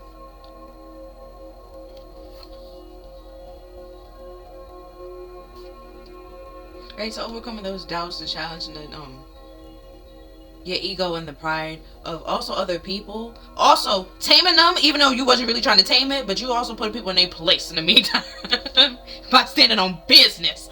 And then we have the Nine of Pentacles. Yeah, like they betrayed you or sabotaged you and stuff like that. It's probably very shocking. You didn't really see it coming, but yeah, because then we have Pentacles on the floor here. They probably did it for like money, power, status, or wealth. But at the end of the day, you're content with being by yourself and finding peace in that. And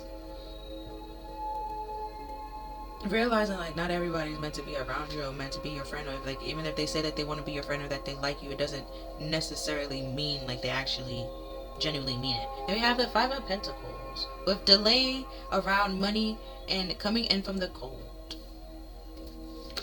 And then we have the Magician with element of surprise, good or bad.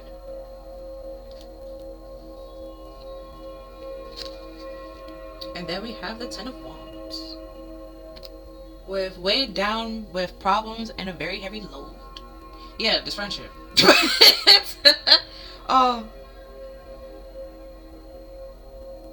Because if you add the Eight of Pentacles with the Five of Pentacles, that's 13 Pentacles. Right, and the Ten of Pentacles is supposed to be a longevity, a partnership, of marriages or a home or stuff like that. And the Ten of Pentacles talks about an apprenticeship, but also collaboration and a teamwork. There's not a team, so you're working on something with people that's not actually your team.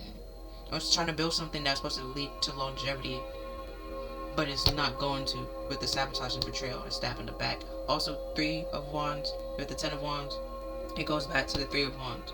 You just continue to try to make progress in a very stressful and burdensome situation. And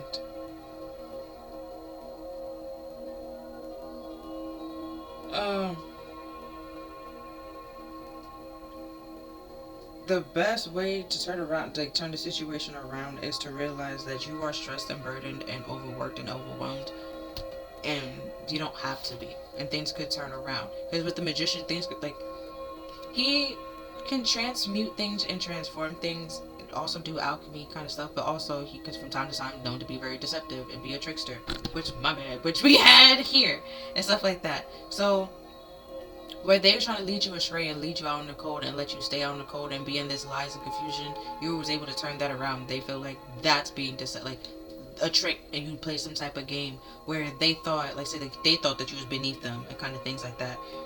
And so you to turn this around, they feel like you just basically was trying to pretend like you was beneath them, and that's not the case. And it's just like you never said that you was beneath them, or said that you couldn't do whatever they were trying to say that you couldn't do, kind of thing. Like with grass and weed, right? Weed being upset that grass was gay, kind of thing. It's like if he never said it or never told weed what he was, he would have asked or suspected or like did anything about it or be mad or like said all those negative things. So it's just like that kind of thing. Like it didn't really matter because you say it or you don't say it, they still would have had a problem with it at the end of the day. Like even if Grass didn't say that he was gay but pop up at a party with like his boyfriend or something like that, they probably would have just been cool and chilling and stuff like that until later on, until the dude would be like, oh yeah, by the way, that's such and such. Or maybe when they was kissing or something like that, then it would have been a problem. But then like it's still, or they just would have been like, oh, that's weird kind of thing. But it's like when you're actually being yourself, then you're accepting yourself for who you are, that's when it seemed to be a problem. Because like I said, they wanted to be able to lead you astray and cause a lot of delays and confusion, and seeing that they're not able to because you're standing on business and cutting these people out your life, and just like, you left, cool, stay there. And they just like, wait, no, I was trying to come back, what happened? And it's like, no, you burnt that bridge and you danced in the ashes, continue dancing in them ashes and kind of thing. And while they burnt that bridge, you used that bridge to light a new direction for you to go in. So yeah. Then we have the Knight of Pentacles and the Knight of Wands. Yeah, they wanted you to be happy and content with them leading you astray and causing delays, and that you don't really look at it or pay attention to it. And we have the Ace of Cups in the name of love. That's why, because they love you. Then we have the Knight of Pentacles. It would have been slow for you to realize or to acknowledge the fact of all the burdens and the problems and the stress. Then we have the Four of Pentacles and the Tower. Four of Pentacles is talking about like materialistic things, also feeling inadequate, possession, control, and not having enough and feeling like you're lacking. So when one person was content and financially stable and independent, or just independent and know who they are and content with themselves, somebody else wasn't, and then tried to sabotage or betray something or cause like a tower moment or downfall. Two, do we have 5? Yeah, to cause a conflict or a transition.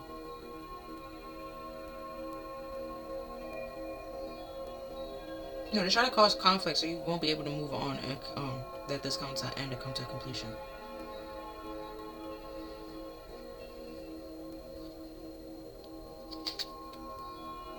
Then we have the Two of Wands.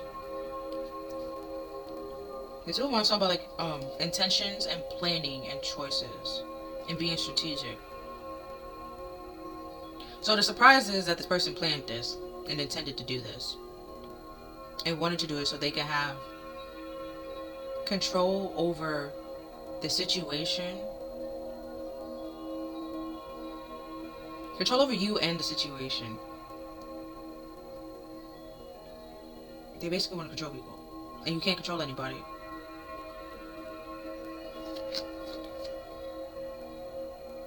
And then we have the Knight of Wands. Yeah, you're overcoming all these burdens and stress and anxiety and being overworked and overwhelmed.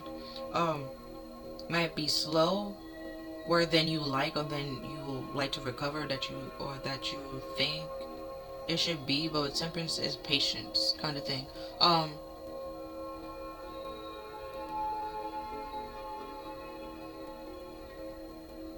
Because also with the Ten of Wands going to the Nine of Wands, you are overworked and overloaded and overburdened and overstressed. But it's like that's with the Knight of Pentacles, you move away, as slow as it may be, you started to realize like what is your problem and what is your responsibilities, and you're dealing with that and handling it, and it's more easier for you to handle your problems, like it's especially just your problems alone, rather than dealing with your problems, this person problem, and that person problems, um or trying to help and support other people when you don't really have the mind space or the capacity to actually help those people. And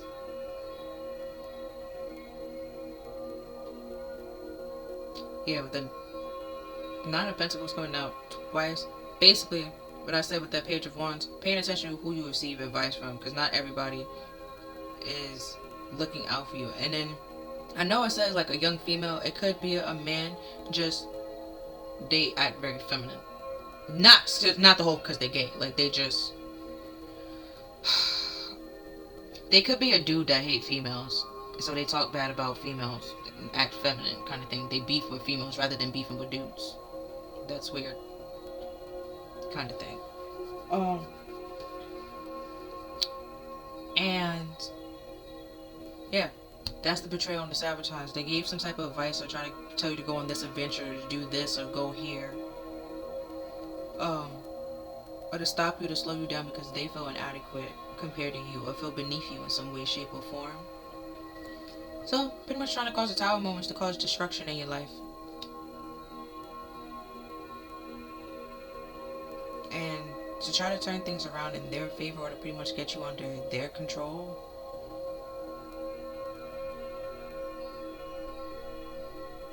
And that it doesn't work at all.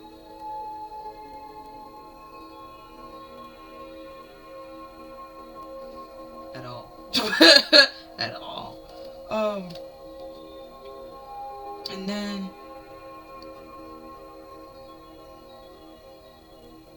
because I did the top stuff, I do the bottom. Because now with the pentacle, the 8 of Pentacles and the 9 of Pentacles and the 9 of Pentacles, well, 8, 5, 9, and 4, that's 18 plus 36. And it goes back to 8. Yeah, put a lot of effort and time into mastering something that wasn't built to last, which is going to sabotage you or betray you at the end of the day. And the reason why that person going to betray you was for insecurity. They have low self-esteem or low self-worth, and the fact that you have self-worth, they didn't like that and felt beneath you and felt less than. So, because they don't have it, you shouldn't have it, so they try to sabotage it or try to make you feel like you should feel inferior for some reason, in some way, shape, or form, when you have no reason to feel inferior or low.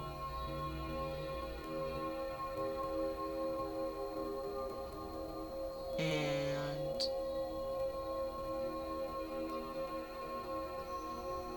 yeah, it's just very for materialistic reasons and power.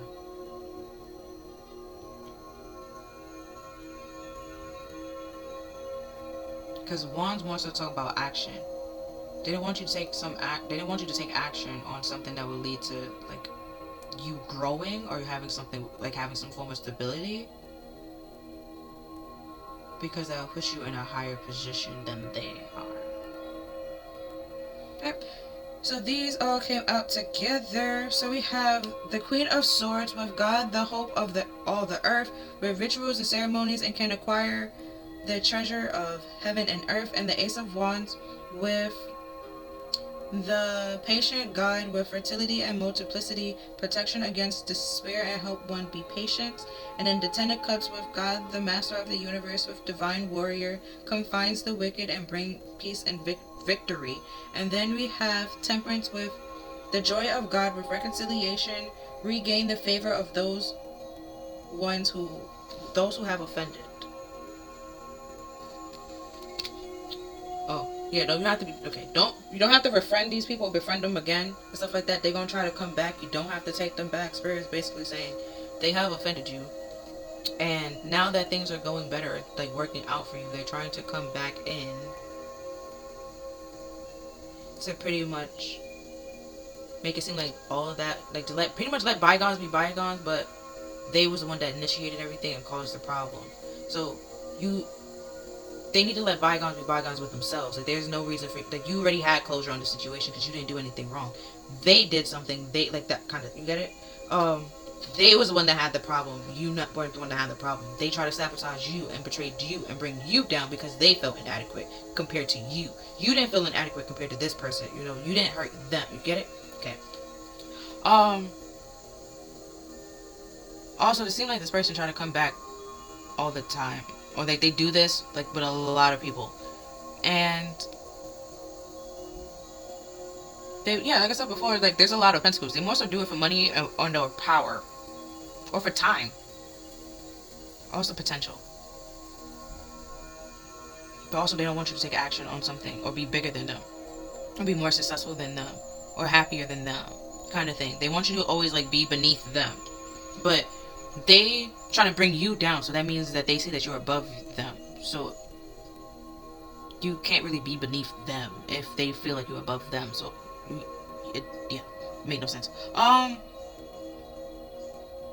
And protection against the spirit and confine the wicked. Yes, which is why the whole tower situation is to separate y'all and realize that this wasn't built to last, because somebody was lying and didn't actually want the best interest of this friendship, or actually like you or care for you the way that you cared for them. And then we have the lovers with joy of God, with joy and pleasure, and bring happiness to couples and removing negative energy. So this friendship has some form of negative energy. You were not the negative energy, okay? And I know, like with the whole farewell, like you left and you probably think like, oh, I must be the problem. You weren't the problem. You weren't the problem. Because if you were the problem, they wouldn't try to come back to you. And then we have the Five of Wands with God, listen, and concealment, with politics and ambition, and winning, judgment, and protection, and protect all those who seek the truth. Yeah, they did this for like political reasons. Like, oh, I'm gonna get rid of this person because this person don't have this to offer, or this person have this to offer, so I'm gonna make an alliance with this person rather than this person because blah blah blah blah blah, kind of thing. They thought the grass would be greener somewhere else, and come to find out the grass was only greener because it was fake. And while your grass was green because you actually water and nurture and you know how to take care of your shit, so your shit is green all year around, with theirs is not doing so great and doing so well, and it can't feed anybody. Nobody can live off this off that.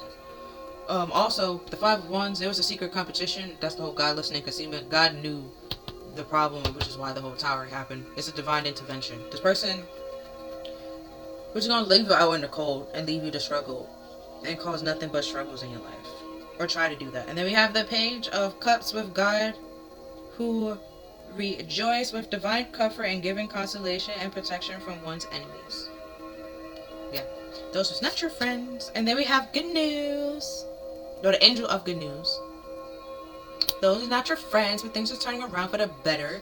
And all the work and the effort, like if you're working on something, it's going to be a lot more. You have to, one, you will find more time, okay? And things will get a lot easier because the people that's trying to slow you down and cause you to have fear and anxiety, or to second guess yourself, or to doubt yourself, will pretty much leave. Okay? And the angel of knowledge. Yeah, that's all that I see for you, pal. Too. If you feel like this reading resonated with you, then please like, share, and subscribe. Other than that, I'll see you next time. Bye. Thank you for watching. Hi there, pal 3. So you picked connect with. Hold on. There we go. Connect with crystals. So let's see what comes out for your reading. Okay. So we have curse, hate, catastrophic, and misfortune.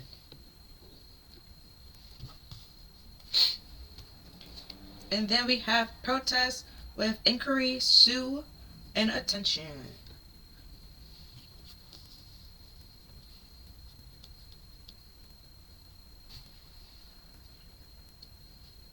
And then these all came out together. So we have self-love with self-concern, self-healing, and independent. And then we have loneliness with dull, disappointed, isolation. We have adventure with explorer, passion, and travel. And then we have alliance with trust, honest, and compatibility. Well, that's basically saying you won't trust nobody but yourself. You good by yourself and going on adventures by yourself.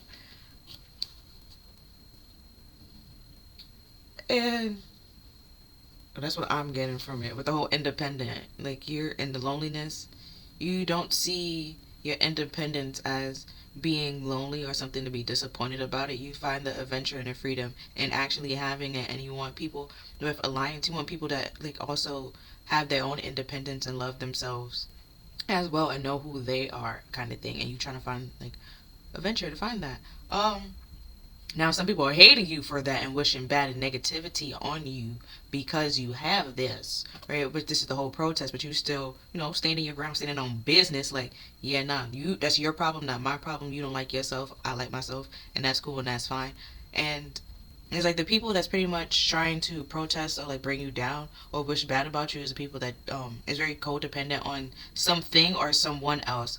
And yeah, you find like those connections is very dull and boring and like disappointing because where they could be like very fun and passionate, it's all about like hatred and gossiping and bringing somebody else down and trying to be better than somebody else, which is an illusion because we all literally are equal. So just like you doing this for what reason? And so you pretty much pull away from those people, isolate yourself from those kind of people, and they are in an uproar, and you don't really care about it.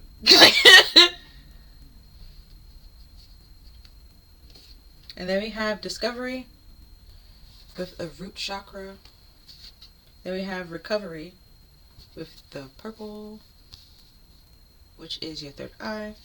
And then we have grief with green. Okay, I'm gonna put it down here. Put it all in a line. Green, which is your heart chakra. Yep. So your heart is open. I could say that much with the green being here. So it is easy or possible for like your third eye or your intuition to communicate with you, and you actually work on it or heal what needs to be healed and recovered, or you're discovering like the connection that you have with yourself and how the self-concern, the self-love, also like self-trust and things of those nature, and releasing things that no longer suit you or no longer fit the person that you're trying to become, or like where you was operating out of survival kind of thing, where you no longer have to operate in that like energy, or like even like trying to put yourself in a like an area or a place or an environment where you don't have to operate out of like survival. And if somebody push you in like your survival instincts or push you out to like to be in survival mode, you pretty much pull away from those people and go like elsewhere. And you might have to leave some people behind, but um grief, there's certain stages to grief, and kind of like I think it's like 7 stages. Is it? Oh, you got it. And but it's all like a part of life. But at the end of the day, you do have to heal and recover from it. But you also discover new things after the person is left, and see a whole new way of life. Now, these all came out together. So we have hopelessness, sinking, despair, and falling apart with running, ghosting, disappearing, and invisible, and intuition with heart song to telepath and inner knowing. Yeah, so like I said, your intuition, your third eye is open. So basically, where you feel like there's no hope and you're just pretty much in despair and feeling down and feeling sad, your intuition is basically trying to tell you like, hey, let's pull back or pull away from certain people so we don't stay in this. Hold on. Okay. The camera wasn't straight, but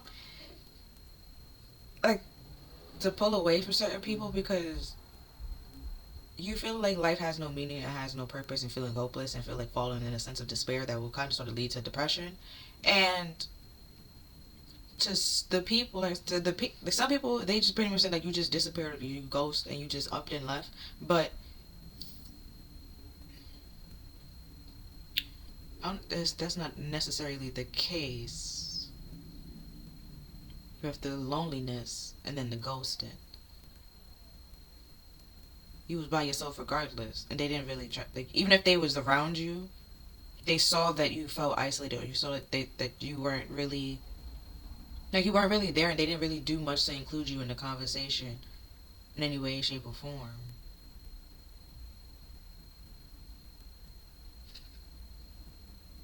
So you didn't actually ghost them or disappear on them in any way, shape, or form.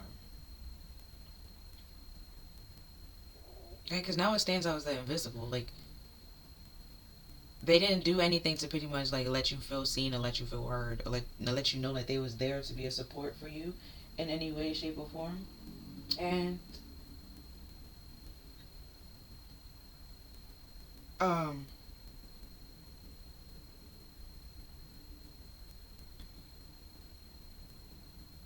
and then either you thought about like, is my life gonna continue to be like this, or this always gonna end up like this? And the spirit's basically saying like, no, you can leave these people, and then find the people that's actually meant to be in your life, or figure out what you want, figure out yourself, because the whole discovery, and that's the root chakra. It ties to self. Figure out who you are and what you want, what you like, what you don't like, what brings you safety and security, what brings you like anxiety and make you feel unsafe and uncomfortable, kind of thing.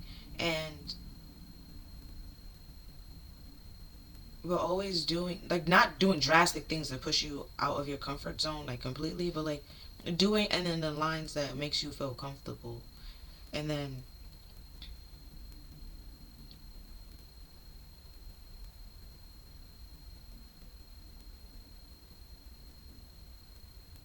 yeah, even if they didn't really care. Then we have returning, second chance, opportunity, and making amends. And then we have apology, forgiveness, return, sorry. Yeah, because that's what I mean. Like, you didn't actually ghost this person or disappear on this person. You was going through something, even if you was in their presence or around them, they didn't care to actually help you get through it in any way, shape, or form. So you basically got through it by yourself, alone. Like, literally alone, by yourself. You could have stayed in your house by yourself. Or, yeah, like, this is probably, like, very dramatic. Don't do it, because that was a sign of depression. Where Bella, when Edward left, or something like that, and she just sat in her room for, like, 3 months and looked out the window.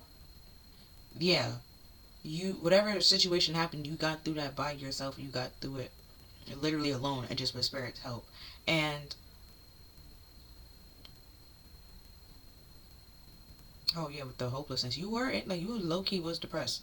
Um,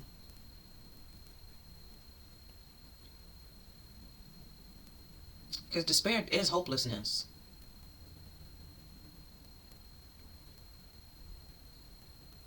And if you don't have hope, you don't think there's no purpose or meaning to life and stuff like that. And then even like in the Pandora's box, at the bottom of the box, there was hope. Basically, like we're in Pandora's box, like it was a whole bunch of plagues, curses, and hexes, and destruction and ruin and plagues and all this stuff like that. But at the bottom of it, it was like hope that like things could always get better, things could always turn around. You was losing that, and Spirit just like, yeah, no, let's lose. That's how we lose these people. Let's not lose hope for life, okay? We can lose these people, but hope for life, it's not something we should lose. And I guess these people that was like teaming up with somebody or also like fighting and trying to say like you're selfish, you're doing this and you're doing that is not realizing and understand what you went through or like what you went through and what you was going through and now want to come back and apologize.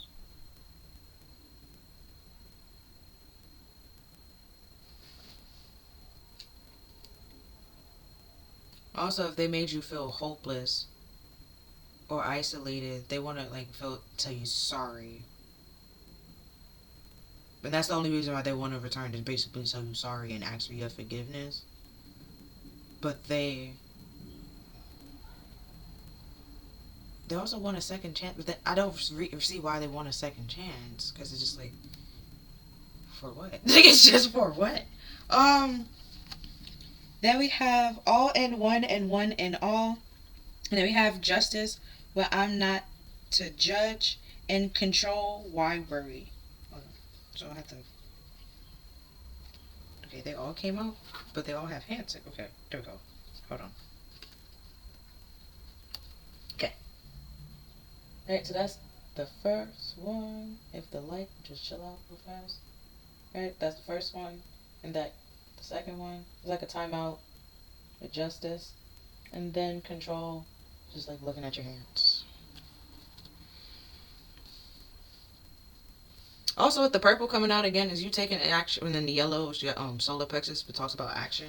You taking action on something that your intuition is telling you to take action on. So your intuition told you to pull away from these people, and you're doing it for your protection and to help you. Because green, I know it's all talk about your heart and stuff like that, but green also ties to health. This wasn't like healthy for you to stay in, which is why they tell you to get away from it. And then with this control, why worry? Either this person was trying to control you or wanted to control you. And that wasn't fair at no way, shape, or form, because you can't control somebody else's. You can't control somebody like who they are and what they're going to do and their person. You just can't control another person at all. And then we have contemplation, but listen carefully. I don't have music symbols. You might want to, I don't know, go to. If you was drawn to Power 1, you can go to Power 1. I'm not going to tell you to go to Power 1, but the whole music symbol. And that wasn't Power 1 sing, right? Cool. I think it was. I should know because I just. Yeah, it was sing. It was. Yeah. And then we have patience with I Can Wait.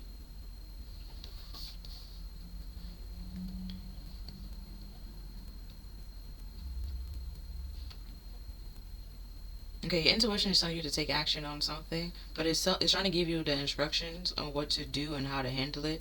So listen very carefully to what they're trying to tell you, but also listen very carefully to what other people are trying to tell you. So you know what to take action on and what not to take action on, what advice to hold on to, what advice to let go of. And the same thing for people. And with this patience, sometimes you have to wait. Okay, everything is not going to happen straight overnight. And then again with the purple and the green coming out, but now we have the throat, which is technically is purple. When you coming down, it's purple, blue, green. So that is accurate, right? You can see it. Nope, can't see it either way, but that is accurate. And then so it's like the message is like flowing the way that it needs to flow, and then your heart is open, so it will, it's something that you can relate to, and that is going to help you become grounded and stable and secure within yourself. And like I said, it might take some time, but like be patient. It's like working out or stuff like that. Like you might do some exercise today, but like you're not gonna wake up tomorrow and have abs. Like that's not how that works. And okay, so each of the chakra cards come with a little story or a little blurb, right? So with grief, it talks about Penelope and her puppy, who is named Pickles. She had him since, well, had her, my bad, since she was in college, and they went everywhere together. And the days came where Pickles ended up dying, right? And oh no, it was a he. JK, Pickles is a he. And he died in Penelope's arms, right? And then he was her friend, so it was very hard on her. Yeah. So it was very hard for her to deal with like the death of her puppy, right? But then her friends were hard on her and suggest that she should just get over it. Get over the death of her pet. Penelope knew she loved Pickles deeply and sorry. And this is simply just grief. Loving Pickles was worth every moment of sadness when she was ready to love again. Right? So, yeah. That's what I mean. Like, they didn't actually care at the fact that you were hurting. So, what they coming back to apologize for? What are we saying sorry to? Just a waste of time. Don't take that person to apologize. Well, you can accept the apology if you want to accept the apology, but they are just saying sorry just to say sorry. They don't actually mean it in any way, shape, or form. And then some key ideas for this card is like feeling grief, the healing process. And then we have recovery here, and then we have self-healing at the top, right? And then we have missing someone or something or being afraid of sadness and love on the horizon. It also talks about love and being committed and being vulnerable. So while you're trying to be like you're trying to heal and deal with like the death of, even if it's a dog or a parent or whatever it is, like it's gonna affect you in some way, shape, or form, especially if you built a connection with that, like that pet or that dog if they was with you for a long period of time, they seen you go through things, they seen you overcome. Especially like with pets, they actually care, kind of thing. Like especially a dog, like they will protect you. And where you might forgive the person that hurt you, they will never forgive that person. They will always keep that in the back of their mind and always feel like the need to have to protect you from that person. From time, they might like let it go from time to time, but like sometimes they will just feel like they have to legit have to protect you from that person. And like with cats, even though like sometimes they could be a little bit feisty and a little bit mean, but like they also do care in their own little way, shape, or form, and they express that in their own little way, shape, or form. Probably like doing little boops on your nose and stuff like that, or cuddling with you. Like they express their like the fact that they care, that they um are thankful for you, like feeding them and taking care of them. And where some people just be like, oh, it's just a pet, like get over it. It's like you never actually had true genuine love in your life, and that's a problem. And um even if it's a bird, like it really doesn't matter. Like you can form a connection with anything, human or animal, and it will affect you. Hmm. And then with recovery, it talks about Greta. She wakes into a painful childhood memory, and all around her room and in the distance appear a huge wooden door with a white light streaming through the keyhole. As Gartha, I don't know, because the name that's in here, I don't know how to say that name, so I'm just giving her a G name. I'm gonna be honest with you. So I think I said Gartha earlier. um, Tries to gather up all like her painful memories. They melt away from the lilac key.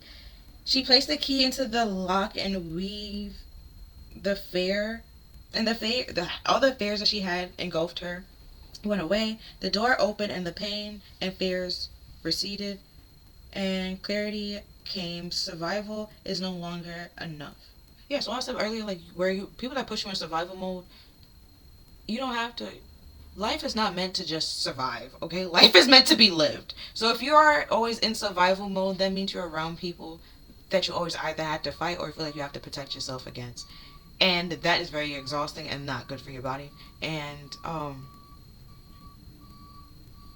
yeah, like the fight, your fight or being in your flight or fight response for a prolonged period of time can cause a lot of health damages, and it's not healthy. So you probably will need to recover from that, and heal from that. Also, like once you get away from those people and actually has a time or a period to relax, you might feel a little bit exhausted or very tired, and that is fine, and that is normal. There is nothing wrong with you. You're not, lazy,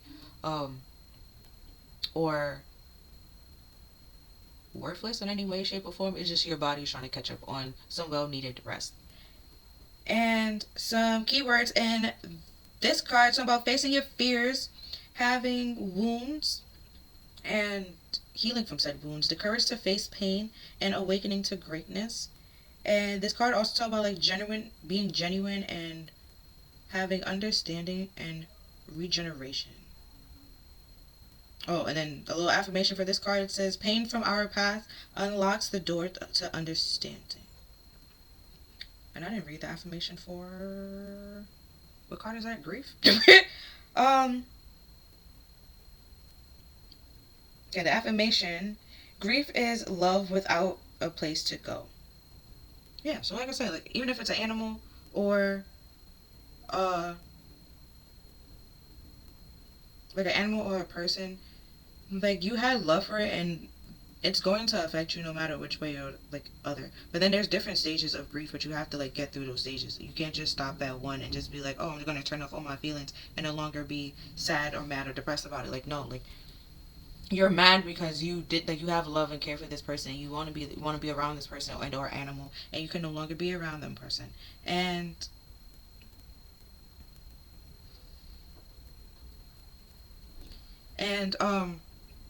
like I said, it's just pain. It's just love without like knowing or having a place to go. Like you can still love that thing without it being there. Like in Greek mythology, right?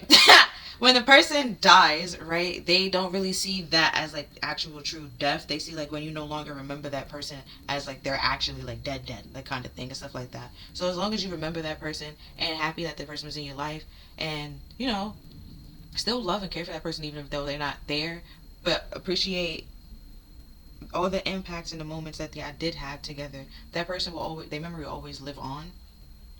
And so they never actually like die per se. They always around you in a way, shape, or form. Now discovery. It talks about life is easy for young Pink. He takes his gifts for granted until one day he lose. We're gonna go with Patricia, the love of his life, forcing him in a journey. He works hard on himself, hoping for another chance that doesn't come. In desperation, he consults the sky god and learns that Patricia is incapable of receiving love. Pink realized that Patricia's role in life has been to expand his capacity to love. Right? And the key ideas for this one is leaving the past behind, the readiness for a new adventure, which you are, and yeah. Tangent real fast. Remember I said over here, like if he was drawn to Power 1, that make it, yeah. If he was drawn to Power 1, that makes sense. If you came from Power 1 and you came here, I don't remember Power 1 completely. I'm gonna be honest with you. That was yesterday. It's just a new day. So yeah, but I do remember Adventure being a part of it. So yeah, but back to this. Time in. See the whole time out, time in? There we go. And then we have a willingness to venture into uncharted territories. Yeah, like I said, like going through, like pushing, finding out your comfort zone and trying new things, but like staying and like doing it in a way that still makes you feel comfortable. Right? And a new level of self-care, which we had self-love here. So it's like you're expanding your, where we had here, like he expanding his love, but he also went on this inner journey and stuff like that. So like you discovering what you like and what you don't like, and like what you're comfortable with and what you're not comfortable with, and finding like certain areas and stuff like that where which is okay. This is probably like very childish or like very stupid analogy, but like when I was a child, there were certain things that I didn't like ginger ale. I freaking hated it. But I would drink ginger ale. I was fine with that. Now, I had no problem with ginger ale, but I had no problem with ginger ale either. So it's just like, but the ginger ale kind of sort of burnt a little bit. So it's just like, well, why would you drink that? But you know, when you're a child, certain taste buds, it's different. It burnt my throat. I said, no, thank you. So when I got older, every time somebody tried to give it to me, I just felt like they didn't like me. Like, that's how, why would you do that? But not, it's just, it was a little bit of too much ginger, okay? And the ginger, of course, will like burn your throat if you're not prepared for it. And like I said, I was fine with ginger ale. So it's like, but as I got older, I can't like continue just like be like, yeah, no, I don't want to drink that. But then, because some places they don't have ginger ale, but they have ginger beer, and it's basically just the same goddamn thing, just with a different name. And like a different name, but like different. It's kind of still like a soda, but not like as fizzy. But either way, and realizing like, yeah, that memory kind of sort of scarred me when it burnt my throat and I low key choked. But it was because I didn't drink it correctly, kind of thing. I don't know what I was doing, and like, you know, letting that go and leaving it behind, which is also a part of healing and recovery, and also self-love, and a part of like the whole journey kind of thing. And I've been saying the person from the past you're supposed to be letting go does not actually love you, and it legit said here like this person's incapable of loving you, or they can't hold, like the love that you are capable, they are not able to hold said love. There's no reason for you to go back to that person. Like, save yourself. And then over here, right, the all in one and one and all helps with rejuvenating and strengthening your whole body and feeling light and clear in your soul. The affirmation, also releasing doubt and fear and worries and burdens. There we go. And the affirmation is connect with the eternal light. My true self reveals itself. It radiates my love into the world. Right, and then we have rejuvenation with this card. So there's like certain parts of you where you feel like was dying or like just fading away, or would have faded away, or would have disappeared. So it's just like it didn't disappear, it's still there. It's just certain people try to get you to suppress it and lock it away. but you can always like tap back into it. And the people that try to lock it away, don't actually need to be in your life. You need to separate from those people. And once you do that, you have less burdens and stress in your life. And then with justice, with I am not to judge. Oh wow, it works with your solar plexus, which was the next card. But also clears your head and centers and your stability and helps with stability. That's about it. And the affirmation is your love heals. Your love heals my pain. Your strength heals. Your strength strengthens me. Your goodness lead me to a new endeavor. Yeah, you're going on a little trip, a little journey. I don't know if it's in your favorite rocket ship, but you taking a little trip. Even if it's like an internal, like, self journey of self love and healing yourself. Like I think it even said earlier, like a new level of self love and self care, stuff like that. So yeah, this might be at a part of your time where like people from your past that did you wrong try to come back and apologize for doing you wrong, but you don't really want an apology or care to get an apology, which is why it's because it keeps coming back up to I don't get why they're apologizing. So I don't think you get why they're apologizing either. So I guess because the pain that they caused you, but then it's like you did what you did. It doesn't change. So it's just they really just kind of trying to come back to be around you again, and it's like no kind of thing. That's what the whole time I'll keep like you're not doing that. Like yeah. Then with control, this help with your spleen and your pancreas. Pancreas help with insulin.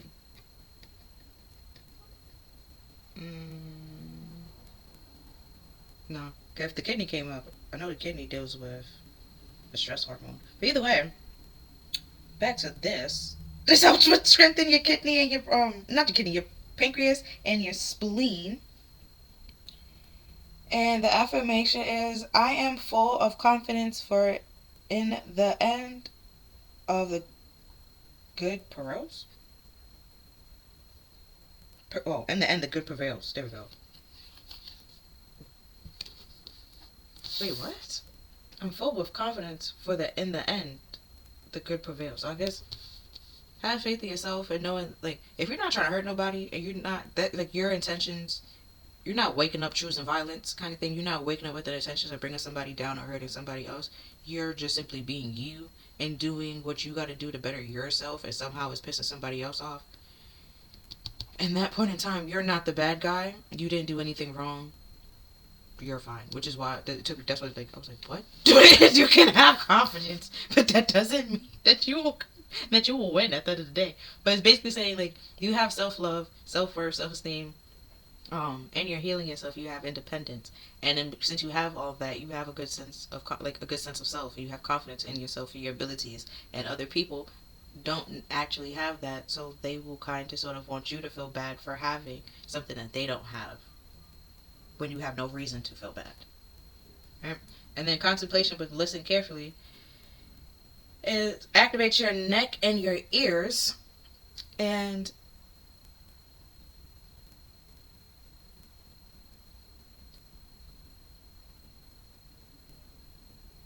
that's basically it. They say you could do this hand with this hand gesture while listening to music. You could probably do it while you're singing stuff like that. But it says if you practice this 4 times a day for 10 minutes, it will release a feel good hormone. Wouldn't that just be dopamine? Endorphins? Why we had feel good? Hormone. But okay. And then the affirmation is the music of the spare shows me the goodness and perfection of the universe.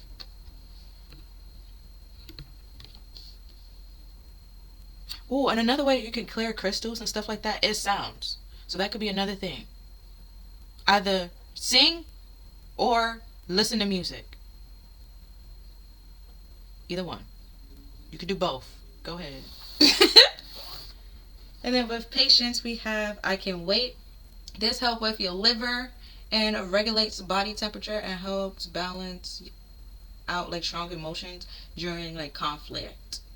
And we also have a divination here too. Also like during healing. So you are healing and you're going through like your whole little healing journey, dark night of the soul. And not everybody can heal, but not everybody will go on the healing journey and healing process or do what they need to take to heal and overcome certain things. or have the strength to do so, or the courage, or the bravery, or the confidence to do so. So when they see somebody else do it, they try to sabotage it. It's like Mario Karts, okay? If you ahead, okay, of course they're gonna try to throw, is that a shell or a banana? No, is it a, no? They have to be in front of you for the banana to go. But they're gonna try to do everything in their way to slow you down, so you no longer be in the front, you know? And then they get past you, and then they want to talk shit as if they didn't just do everything in the book just to like slow you down. And the affirmation is my patience and inner calm increase from moment to moment.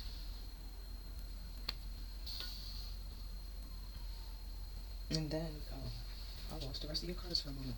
Right, next we have the Six of Wands with a letter or news coming and victory news. And we have the Seven of Cups with all the glitters is not gold. Look beyond the clouds and money improvements. This is an 8, JK. Okay, good. I'm about to say, because it was 6, 7, like, that's an 8 right here. Like, things are adding up. Or, even though it's not the same suit, but, like, things are adding up. So, because the Seven of Cups talk about, like, choices and a little bit of, like, illusions. That's why I said, like, all the glitters is not gold. Not able to make the right choice and get distracted and stuff like that. But you have victory over that. So either way, if they try to like confuse you or like try to put something in front of you that's like Joan of Arc, right, where she was supposed to go and talk to, like, I think it was like the king or something like that, and somebody else pretended to be the king, and she was like, "You're not the king," kind of thing, even though she never seen him a day in her life, but she was able to tell, like, yeah, it's not you, I don't need to talk to you, kind of thing. You still have victory over it. You're not wasting your time with people that you don't need to waste your time on. And then we have the King of Wands with a man over 25 years old, green eyes, blonde to red hair, restless, outspoken and ambitious. I'm sorry. Also, the person don't have to be a man. You can be a female. It's just you're capturing masculine energy by taking action on your ambitions and also speaking out and being a leader in your own right and also standing up for yourself. Like with Joan of Arc and stuff like that. Even though she was a female, she wore pants and stuff like that, and that's scandalous. Because females don't have legs to wear pants. Do we have? We supposed to wear skirts. But you can't ride a horse in a skirt. That's not, things get shown. So she had to wear pants. And to be able to like tell this person like, you're not the king. I like literally don't have to talk to you, kind of thing. I need to talk to the king. So what our business is our business. This is not your business, kind of thing. And this probably was very, not a lot of people was doing it in that days, especially females at that. And then we have the Ace of Pentacles. And we have the Queen of Pentacles. And then we have the Devil.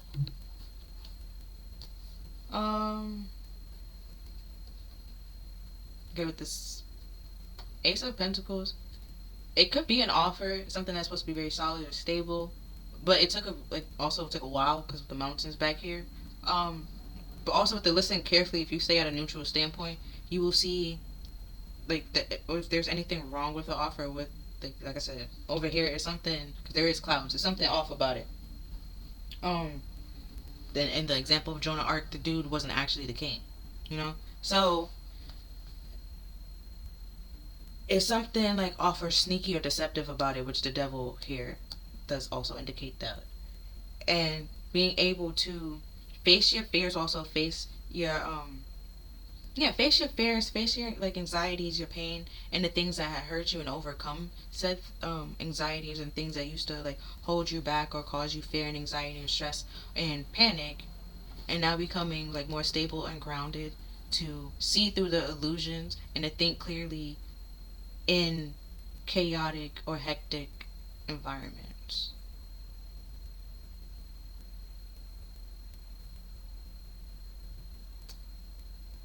By going on this whole like healing, discovery, learning like journey. Also, if you lost somebody or somebody broke up with you with the whole discovery, they lost the love of your life kind of thing, you're supposed to learn to love yourself, okay? Work on yourself kind of thing. not to get the person back. Okay? Like, it's never to go back to an ex. The spirit is not trying to get you to go backwards. Spirit moves forwards, not backwards.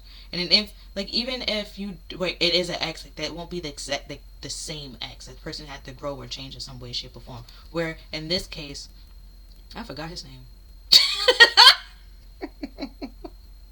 But I think I was calling her Pasissa, whatever. The P girl. She hasn't changed in any way, shape, or form. So where he had grown and matured and evolved, either spiritually, emotionally, intelligence, or even physically, she's still like the exact same person that he dated back whenever they dated, kind of thing. No matter how much time has changed or passed, she hasn't grown or changed or evolved at all. She didn't learn anything. She hasn't learned what love is and how to love herself and how to love another person. So it will just be pointless and hopeless to go into a relationship with somebody that and give them love and they don't know how to because you said that he was taking it for granted. Like, they would just take your love for granted, and you would just continue pouring into somebody that's would just take it for granted. And at some point, you're gonna have resentment and anger and regret, and be like, "I regret ever dating you." And the spirit's just like, "Yeah, so let's avoid all this by not going back to the person, you know, because you think that's gonna make you happy, and that's false. Because in the Seven of Cups, one of these is covered.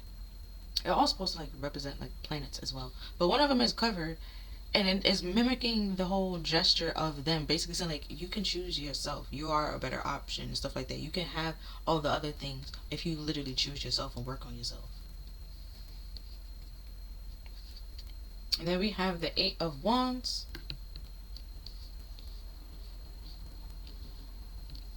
Yeah, you can have victory.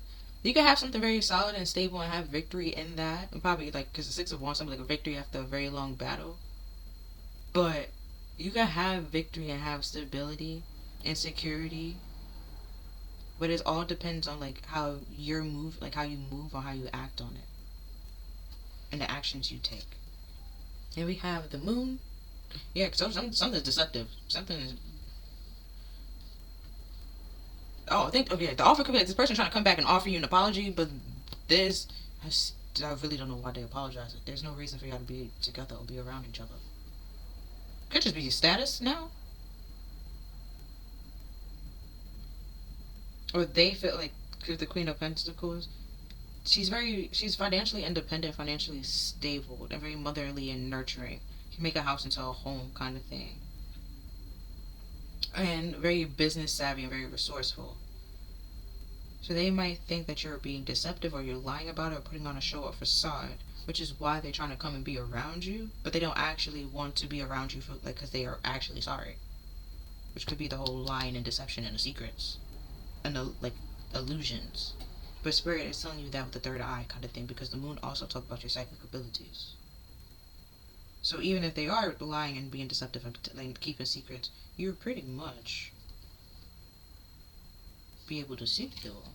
Yeah, def. It ends anyways. You pretty much be able to see through it. And transform. Because death also talk about a rebirth. And then we have recovery here. You still able to overcome this and transform it and move on and move forward. And go about your business. So this whole deception and being stuck in chains to people that don't actually care for you, just trying to keep you stuck with a bunch of fears, lies, and negativity, and wishing bad on you and just actually hating you, wishing misfortune, thus coming to an end, and you releasing those people and you leaving them behind. And then we have the Wheel of Fortune with evaluation of money, overseas trips, and completion and cycles, and the Six of Swords with a boat or whatever, a boat or over water travels, turning your boat out of troubled waters into calmer waters. Also, the Wheel of Fortune does something about opportunity. They had a chance and an opportunity to let this actually, to come in to apologize and actually mean it, but they didn't want to do that. Or help you move on to calmer waters, but they didn't want to do that. So now you're moving on to calmer waters without them. And then we have the Queen of Wands With a woman over 25 years old, green eyes, blonde to red hair, powerful, feisty, and outspoken. Yeah, no, we had independence and the cat here. You're independent. And you love yourself. And you're pretty. And you're attractive. Or the things that you can attract things that they can't. They wasn't.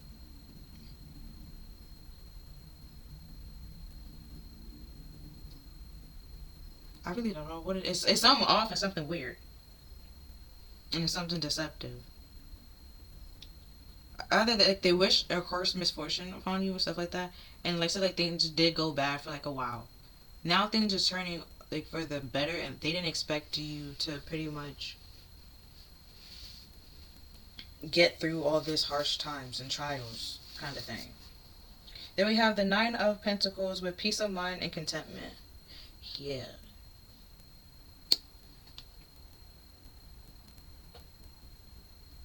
I know this is like supposed to be like clarification of the Seven of Cups. But if let's say you were the Queen of Pentacles and you did go down to the Nine of Pentacles, the fact that you're still financially stable, independent, and not codependent on anybody else, and you know who you are, and you're not willing to compromise your needs and your wants or even your integrity or who you are for anybody else, they didn't expect that. And the fact that you always like pretty much did what you had to do so you could have some sense of peace of mind and overcome like these challenges and adversities.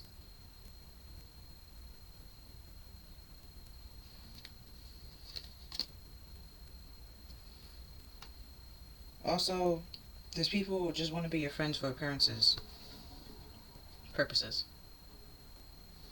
And then we have the King of Cups. Yeah.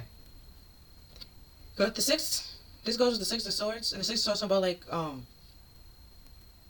troubled waters, right? And then we have a whole bunch of waves. So there is trouble and you're supposed to be on the boat trying to move away. And while this person's sitting on the throne, like they watched you be in pain and go through certain situations and did absolutely nothing. And just wait and sat there and then try to give like this cup later on to be like, oh, I'm sorry, I do care.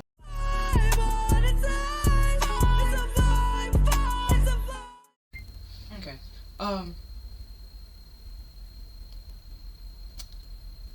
Yeah, so the King of Cups. The next card is the Two of Wands. And then we have the Sun card.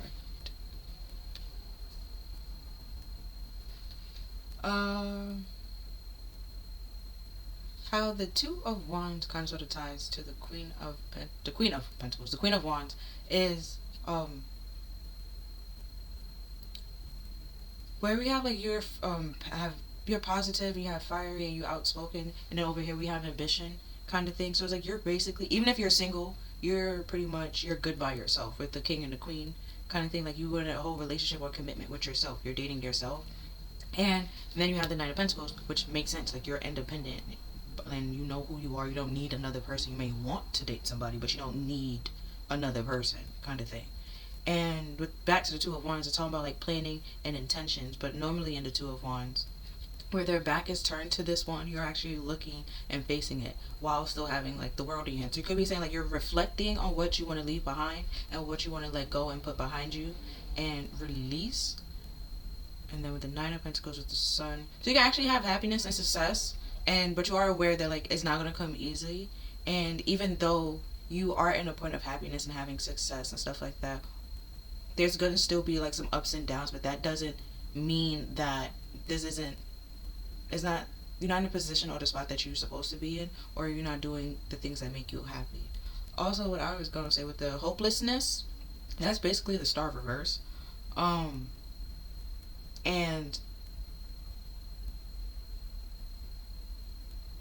I know we have some major arcanas out here, but yeah, isn't it the... Hold on, what number is the Star? 10, 5, 17. 17, that's 18. That's 19. Okay, so it's the Star, then the Moon, and then the Sun.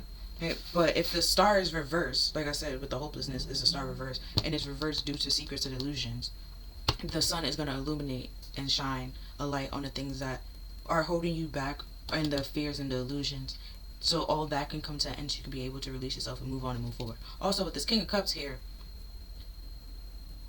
like I said before, they watched you suffer. They also watched you walk away and watch you. This whole ghosting, disappearing, that's not true. They legit seen you walk away and seen you pull away and did absolutely nothing. And now when you at the point of being content and having like a sense of self, and also being happy by yourself and with yourself and the things that you're producing, and actually speaking like out for yourself and protecting yourself, and it could lead to like financial wealth or like financial independence. Now they want to come back and apologize.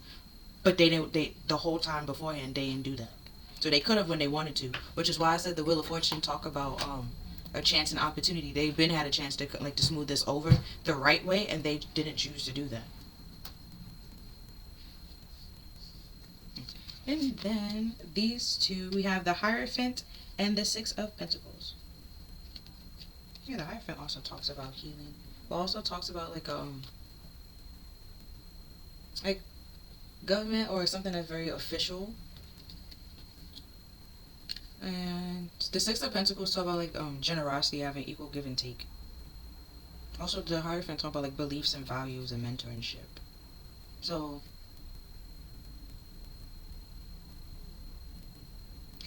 yeah, they didn't want to give to it out of some sort of belief system that they had on like that they created themselves.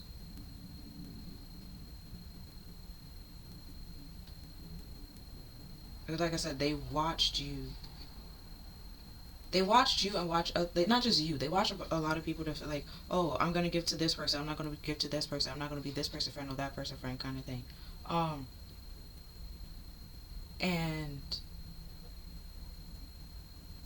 or like this person would be the type like they would have a friend, and then because they're gonna be friends with somebody else, try to drop the friends that they have to befriend somebody else, as if they can't have more than one friend kind of thing.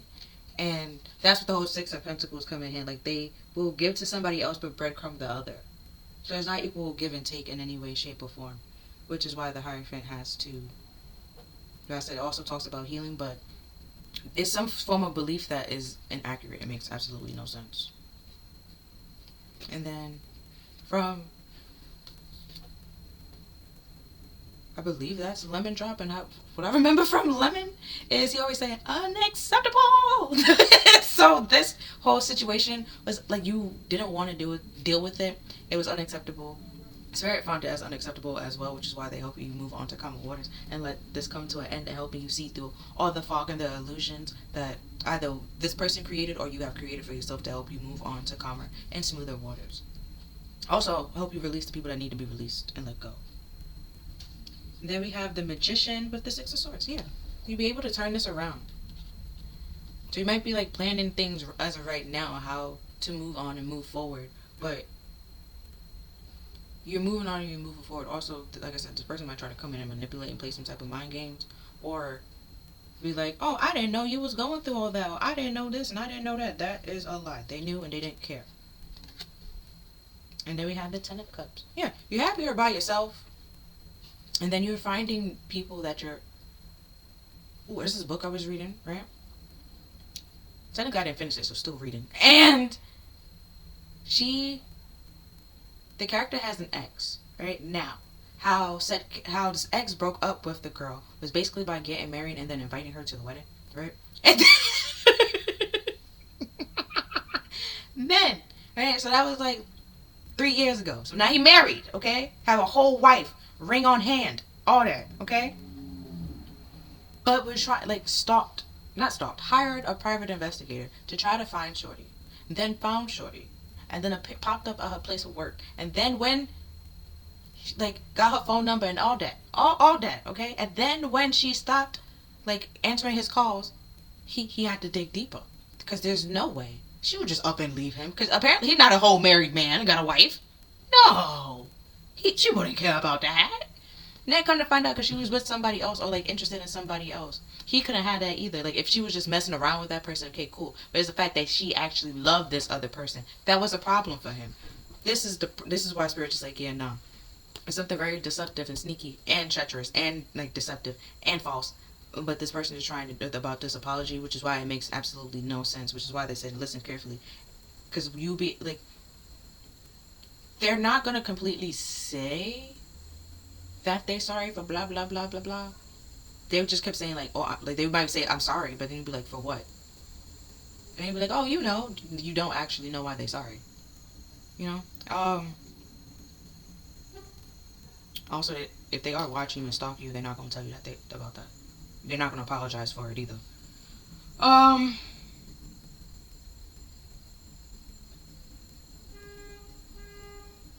Now you got 3 6s. Put the 6 of Swords twice. Either way, you're still moving on and moving forward. But the 6 of Swords is kind of sort of slow. It's not as slow as the Ace of Pentacles. I think it was like Ace of Pentacles, Knight of Pentacles, then the 6 of Swords. They are the slowest cards. But it all depends on like what you're giving to, what you're not giving to. If you stop giving to this person or these people, then things, get smoothed out a little bit quicker than if you continue to give to the people that is actually breadcrumbing you and rocking the boat kind of thing. Because the Ten of Cups is happiness, and it might seem like a fairy tale kind of thing. Normally, it can become like a fairy tale and stuff like that, but in Adventure Time, Jake and Unicorn actually do love each other and have like love for each other. So it's like you can have a relationship where y'all both have love for each other. Jake know who he is and Unicorns know who she is. And even if there's like some like language barrier, that doesn't overlook the love that y'all have for each other. Like I said with the with grief with the animal, it doesn't matter. Like it doesn't matter. Oh, okay.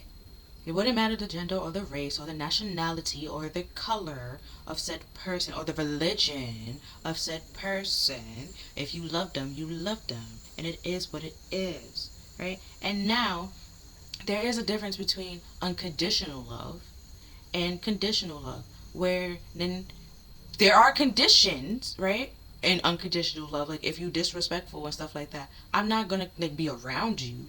That's fine, but that doesn't mean that I stop loving you and I stop caring for you. I still might have love for you and wish the best for you, but I also love and care for me and want the best for me, and the best for me is moving away from you and staying away from you. So I'm gonna do that kind of thing and just root for you from afar, and that's fine and that's okay. Where this King of Cups in this aspect is not necessarily doing that.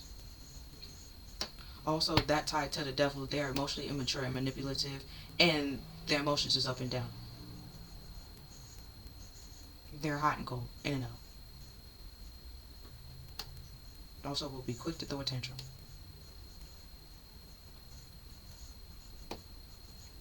And then with the Hierophant tied with the Death card, they feel like because they was in some type of status or position that certain things shouldn't be happening to them or can't happen to them, and that is inaccurate.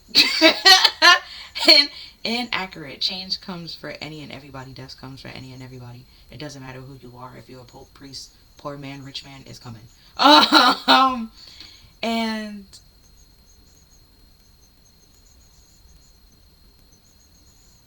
even if you have secrets, like like the saying is, "What's done in the dark comes to light." It's not. It doesn't say what's done in the dark comes to light, except if you are blah blah blah blah blah. Like no, there's the truth gonna come out at some point in time, regardless. Mm. Now we have the Queen of Cups, God the Redeemer, with redemption, and serve against enemies of religion and govern chastity.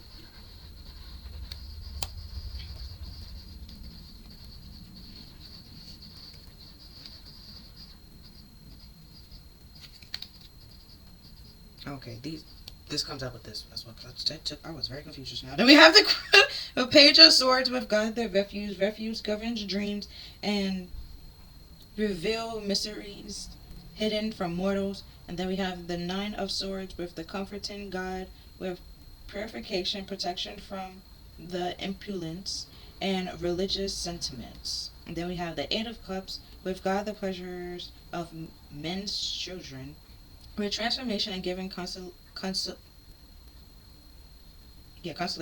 in adversities. And then the Eight of Wands with God the great and the exalted God with grandeur and making one passionate towards God. Okay, so this is crossing the Queen of Cups, so hold on. Spirit is trying to save you. with the whole refuge, right? That's with the whole third eye chakra. You're listening to your intuition and open to what they're trying to help you with, and then while doing that, you're trusting spirit a little bit more and building a connection with them.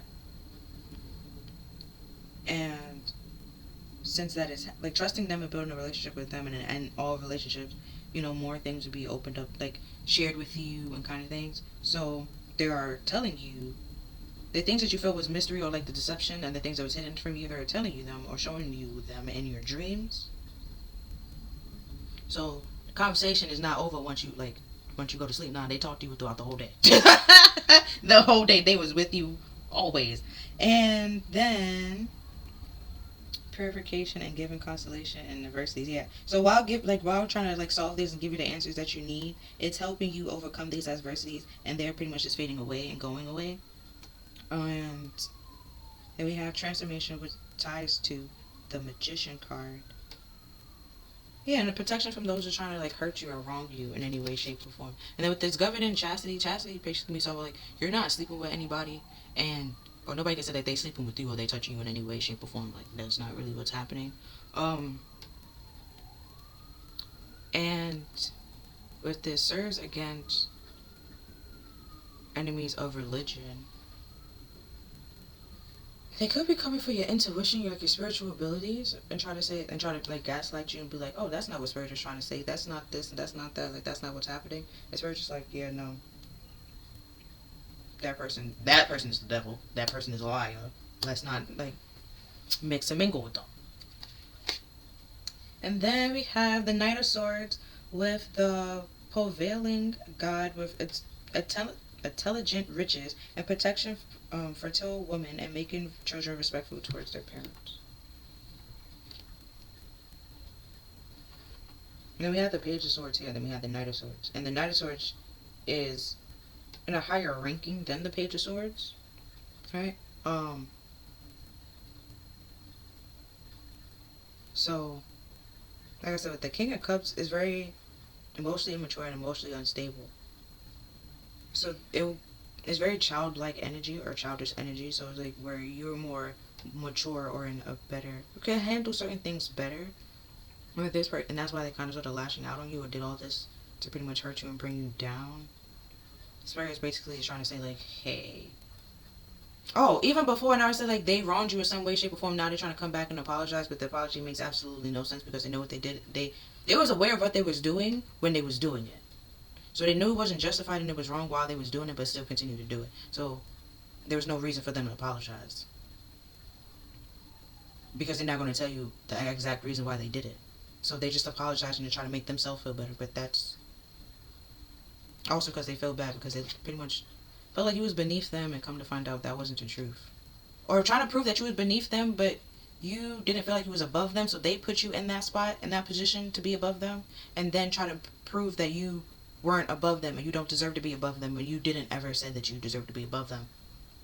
So, yeah. Then we have the Three of Cups with the right hand of God with fame and renown, influence, voyages, and great discovery. And then we have the Five of Pentacles with the forbearing God with patience, revealing secrets of nature, and spreading knowledge in industry. You're doing something and you're better off doing it by yourself than with this person or the people that's trying to come back into your life that have hurt you or wronged you in some way, shape, or form. You cannot express your feelings with these people. They do not care. Even if he was around, like I said earlier, if he was around them, you so much you was sad and stuff like that, they know. They didn't do anything. They didn't care. With the Three of Cups being it, they did not care. They left you out in the cold to suffer. And they will, if they come back, they want you to give them a second chance for them to come in and basically take what they wanted to take and then leave, or get what they want to get and then leave. So if they want to use you for fame and recognition, once they have the recognition, they will leave. But then if they only get attention tied to your name, they will try to, what Cardi B was bitches want to start fake beef to set a little wave in the mixtape, like that kind of, this person would do that shit, literally. And it's so that when you're popping, they popping, or they get mentioned or they get brought up, Because also, like, that's what 50 Cent did with Empire, right? And that's how they was end up. Because he was like, he doesn't have the amount of money that Fox have to promote power and stuff like that, so it can go out. So he basically created a semi beef or discussion on it, which is better, Empire or power, and kind of thing. And then as a result, every time somebody was talking to anybody about Empire or from Empire, they also brought up power. You get it? So it's like they want to be able. So when somebody's talking about you, their name get brought up. But as of right now, their name won't get brought up, and it doesn't get brought up, and it won't get brought up. But yet, if somebody's talking to them, your name get brought up. But when it's vice versa, their name don't get brought up. They don't have.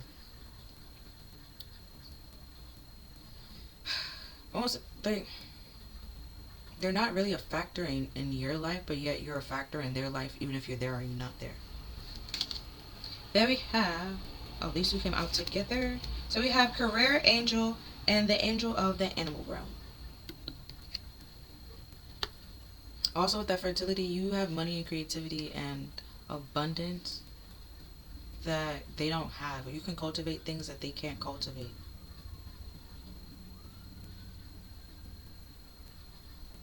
Which they would try to hide and keep a secret, also while taking things from you, or like leaving you out in the cold and leaving you to struggle when they could actually have helped you. Because they didn't want to help you. They wanted you to stay beneath them and stay struggling so they can get ahead of you. Then we have the Angel of Release and the Angel of Family. Yeah, figure out your definition of family, or who you deem and see as family. Because there's a difference between family and relative, honestly and truly. And then sometimes your family is not. It could be the people that you was around all the time, but then those people can also turn it out and be relative as well. Like, it is what it is. Like, you might be related to those people, but they're not your actual family, kind of thing. So you have to find your own your definition of family, your definition of friends, your definition of love, definition of a relationship. What you would like your work life to look like, or what would you want for your career, and what you want your career to look like, and defining those for yourself rather than letting somebody else or making somebody else tell you what your success should look like, and what your success should be, and what your relationship should be. Not everybody. Like, some people just want to be successful so they don't get hurt again, and that could be you, and that's fine, and that's perfectly dandy. Or some people just want to be successful just to have money and riches, and it's like that just comes with more problems. But it's just so it's just like you have to figure out what your success story and what you want it to look like and what it means to you. Because if it's just like finding something that you're passionate about and having something that you're happy doing, that's pretty much easy to be successful. It didn't matter about the money or the materialistic stuff or the superficial things. But yeah, that's all that I see for you, Power Free. If you feel like this reading resonated with you, then please like, share, subscribe. Other than that, I'll see you next time. Bye.